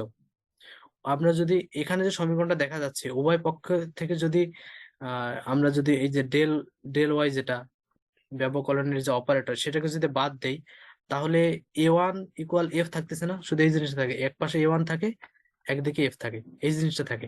তার মানে এফ এর পরিবর্তে এ ওয়ান জিনিসটা লেখা যায়, আমরা এখান থেকে বুঝতে পারবো। বোঝা গেছে কি জি এটা? ভাইয়া। আচ্ছা, জি ভাইয়া। তাহলে সামনে আসি, সামনে আসি। তাহলে যেটা এফ ছিল, সেই এফটাকে আমরা কি করব? এই যে এ ওয়ান, লিখবো। সেটাকে এ ওয়ান লিখলাম। এইটা হচ্ছে আমাদের কাছে 2 নং সমীকরণ। এখানে আমি নোটে অবশ্য বলে দিয়েছি, যেহেতু এই জিনিসটাকে এই যে এ ওয়ান ধরা হয়েছিল, এটাকে এ ওয়ান ধরা হয়েছিল, এটা থেকে বলা যায় এফ এবং এ ওয়ান পরস্পর সম্পর্কিত বিষয়, এই জন্য এফ এর পরিবর্তে এ ওয়ান জিনিসটা লেখা গেছে। এখন খেয়াল করো তো, আমরা একদম শুরুর দিকে শুধুমাত্র কি করেছিলাম, একটু ড্র করি। এই যে ন্যাবলার সাথে, ন্যাবলা যে অপারেটর ছিল সেটার সাথে শুধুমাত্র এ ওয়ান, যেটা এ ওয়ান এর আই অংশটা নিয়েছিলাম না? জি। আই, এটা যে লিখে ফেলছে আর কি, এটা আই নিয়েছিলাম শুধুমাত্র ওই কাজটা করার পর। এবং আমরা কিন্তু 3টা ফাংশনে ভাগ করছিলাম, 3টা ফাংশন না নিয়ে শুধুমাত্র জেড এর ফাংশন নিয়ে কাজ করছি। তা ওই কয়েকটা ব্যাপার নিয়ে কাজ করার পর আমাদের এই 2 নম্বর সমীকরণটা পাইছি। তিনটা ফাংশনের মধ্যে থেকে একটা ফাংশন নিয়ে কাজ করছি, আবার এখানে যে তিনটা উপাংশ ছিল এই তিনটা উপাংশের একটা উপাংশকে নিয়ে মাত্র কাজ করছি, তারপর এই ফাংশনটা আমরা পাইছি। আচ্ছা, আমরা যদি এখন বাকি তলগুলো যদি চিন্তা করি তাহলে কি হবে? সমস্যা নেই তো? না। আমরা যদি এখন বাকি তলগুলোর জন্য কাজ করি অনুরূপ ভাবে বলে দেব। ওই একটা তল নিয়ে কাজ করছে, আমরা যদি আবার এক্স জেড এবং ওয়াই জেড এই সমতলের লম্ব অভিক্ষেপ হতে আমরা তখন দেখাতে পারি, অনুরূপ ভাবে লেখা যায়। তাহলে আমরা এখন ন্যাবলা অপারেটরের A2টা নিলাম আর যে অংশটা নিলাম, আগে A1i নিয়েছিলাম, ওইটা নিয়ে এইটা পাইছি এই অংশটা। এখন আমরা এই অংশটা নেব, A2 নেব আর জে নেব, আর এনডিএস তো আগে থেকে আছে। তাহলে দেখো এইটা এখানে A1 ছিল, অনুরূপ ভাবে এটা A2 হবে না? এটা A2 জি। আর এটা ডিএক্স ছিল, এটা ডিওয়াই হবে। জি এখন আমরা যদি প্রথমের অংশটা দিয়ে এত ক্যালকুলেশন করে এখান থেকে উপরের অংশে যেটা ছিল এরকম একটা জিনিস আসছি, প্রত্যেকটার ক্ষেত্রে যদি এই ক্যালকুলেশন করতে যাই তাহলে তো আমাদের এইটা দিয়ে পরীক্ষা শেষ করে চলে আসতে হবে, এত বড় প্রশ্ন লেখার সময় হবে না। এই জন্য আমরা এটা অনুরূপভাবে বলে দিলাম। এখন তাহলে এইটা দিয়ে আমরা যখন এই যে উপাংশটা নিলাম, যে উপাংশ দিয়ে কিন্তু এটাকে যেটা পাওয়া যায় A2 DY পাওয়া যায়, এটাকে 3 নম্বর সমীকরণ ধরলাম। আবার এই অংশটাতে কি করছি, এটা কিন্তু এস হবে, হ্যাঁ এটা এস হবে। তখন A3 অংশটা নিয়েছি, ওটা ছিল কে ক্যাপের দিকে, A3 অংশটা নিয়েছি, তাহলে এটা A2-র পরিবর্তে A3 হয়ে গেছে, আবার ডিওয়াইটা ডিজেড হয়ে গেছে। এটাকে আরেকটা সমীকরণ ধরে নিয়েছি, 3 নম্বর সমীকরণ আর 4 নম্বর সমীকরণ। এখন আমরা কি করব, 2 নম্বর সমীকরণ, 3 নম্বর সমীকরণ এবং 4 নম্বর সমীকরণ যোগ করব। তাহলে এটা যদি যোগ করি তাহলে কি ঘটনা ঘটতেছে, এই যে সবকিছু যারা যারা ছিল কমন নেওয়ার মতো, সারফেস ইন্টিগ্রালটা সবার কাছে ছিল, এটা কমন নিছি, আবার এনডিএস সবার কাছে ছিল, এইটা কমন নিছি। এটা যদি কমন নেই তাহলে মাঝখানে কে কে থাকতেছে, এখানে A2J থাকে, এখানে A3K থাকে। দেখো এখানে দেখো A2J A3K এইটা থাকে। আর যেটা 2 নম্বর সমীকরণ ছিল সেটা কিন্তু A1i ছিল। জি নর্মাল স্বাভাবিকভাবে যোগ করলে এই জিনিসটা থাকবে, যোগ করার পর যারা কমন যায় সেটা কমন যায়, এই অংশটা কমন যায় আর এই অংশটা কমন যায়, এদেরকে কমন নিয়েছি, আর মাঝখানে যারা ছিল স্বাভাবিকভাবে যোগ করে লিখেছি, একদম সহজ ভাবে আর কি। আমরা এতদিন যে যোগ শিখে আসছিলাম ছোটবেলা থেকে সেই যোগটাই করেছি, এখানে আর তেমন কোনো কাজ করা হয়নি। আচ্ছা, এখন খেয়াল করো তো, এই যে A1i A2J A3K আমরা একদম শুরুতে এ কে 3টে উপাংশে ভাগ করেছিলাম না, এই জিনিসটাকে এইটাকে জি এর 3টে উপাংশে ভাগ করে নিয়েছিলাম। তাহলে আমরা উপাংশ আর এরকম খণ্ডিত অংশ না রেখে সেটাকে পূর্ণ সংখ্যার জন্য বিবেচনা করলাম। তার মানে দেখো এই অংশটার পরিবর্তে একটা মানে এরকম খণ্ডিত 3টা এ এর পরিবর্তে আমরা একটা পূর্ণ এ কিন্তু লিখতে পারি, পূর্ণ এ, এটাই লিখলাম। আর এনডিএস তো আগে থেকে ছিল, তাহলে এই লাইন থেকে এই লাইনে কিভাবে আসছে এটা বোঝা গেছে, তাই না? জি আচ্ছা, তাহলে আর একটু সামনে যাই, কি হয় দেখি এখন। আচ্ছা, এই এই এখানে আমরা যে ইয়েটা পাইছি, আমাদের প্রমাণ কিন্তু এক্ষুনি শেষ হয়ে যাবে। এই যে অপারেশনটা পাইলাম, এটা তো সমীকরণ একদিকে পাইছি, এইটাকে এই সারফেস ইন্টিগ্রাল অফ ডিআর লেখা যায়। এটাকে কিভাবে লেখা যায় সেটা এখানে যদি লিখতে যাইতাম তা কয় লাইন বেশি হয়ে যাইতো, বুঝতে বুঝতে সমস্যা হইতো না, তখন ভালোভাবে বোঝা যাইতো, কিন্তু লাইনগুলো একটু বড় হয়ে যাইতো। এই জন্য এই লাইন থেকে আমরা যদি সরাসরি এই লাইন লিখে দেই তাহলে কোনো সমস্যা নেই, কিন্তু বিষয় একটু বুঝে রাখতে হবে। আমি একটু নিচের একটা নোটে এই ব্যাপারটা ব্যাখ্যা করে দিয়েছি আর কি, কিভাবে এই লাইন থেকে এই লাইন আসে। খেয়াল করো, আমরা সমীকরণে তো 2টা পাশ ছিল, বাম পক্ষকে যোগ করে আমরা একটা মান পেয়েছি। আবার যদি সমীকরণের ডান পক্ষটাকে যোগ করতাম তখন এরকম হইতো না, এই যে A1 dx হইতো, খেয়াল করতো, তারপরে A2 dy জি হইতো, আমরা ডান পক্ষের যোগ, তারপরে A3 dz হইতো। তখন আমরা এই যে A1 A2 A3 এদের 3টা খণ্ডাংশের পরিবর্তে একটা এ লিখে দিতে পূর্ণ এ লিখে দিতে পারবো। আবার এই যে dx dy dz এইটার পরিবর্তে অর্থাৎ এক্স ওয়াই জেড, এখানে দেখো এই যে এক্স ওয়াই জেড, এর পরিবর্তে আর লিখে দিতে পারবো। এই আর জিনিসটা দিয়ে কিন্তু ত্রিমাত্রিক যেটা তিনটা উপাংশ সেটাই কিন্তু বোঝায়, মানে এক্স ওয়াই জেড এর পরিবর্তে আর লেখা যায়, এরকম গাণিতিক ভাবে লেখার সিস্টেম আছে। তাহলে এখানে দেখো এখানে যে A1 A2 A3 এর পরিবর্তে এ লিখে দিয়েছি, আর এদের সাথে যে জেড ওয়াই এক্স এরা ছিল এদের পরিবর্তে আর লিখে দিয়েছি। তাহলে এই পুরো একটা জিনিসকে যদি আমরা একসাথে লিখি তাহলে কিন্তু এটাকে এই জিনিসটা লেখা যাবে। কেন লেখা যাবে? কারণ এই জিনিসটা এই তিন ভাগ, আবার এক্স ওয়াই জেড এর পরিবর্তে আর লেখা যায়। আচ্ছা, এই জি ভাইয়া। ব্যাখ্যাটা বোঝা গেছে? জি ভাইয়া। আচ্ছা, এখন একটা বিষয় লক্ষ্য করো যে কি হলো এখানে। তাহলে এই যে এই একটা জিনিস, এটা আমরা আগে সমীকরণের বাম পক্ষটাকে যোগ করার পর পাইছিলাম, আবার আমরা যদি ডান পক্ষটা যোগ করি তাহলে কিন্তু এই অংশটা পাবো, এই অংশটা পাবো। ঠিক আছে, এটাই কিন্তু হচ্ছে স্টোকসের উপপাদ্য। আমাদের প্রমাণ এখানেই শেষ। আচ্ছা, একটু সামনের দিকে যাই, একদম শুরুর দিকে আমরা কি করেছিলাম। এটা তো আমাদের প্রমাণ করার টার্গেট ছিল, তাই না? আমাদের জি মূল টার্গেট ছিল এটাই প্রমাণ করে। দেখো এই যে এই জিনিসটাকে, এই যে এই পাশটাকে আমরা ধরে নিয়েছিলাম। দেখো এই পাশ দিয়ে আমরা অঙ্ক করা শুরু করছি, এই ন্যাবলাটাকে আর এটাকে ভাগ করার পর আমাদের যে প্রমাণ সেটা শুরু করেছিলাম। এইটা প্রমাণ করতে করতে আমরা এইটা পেয়ে গেলাম। তার মানে এইটা ইকুয়াল এইটা, এটা তো লেখাই যায়।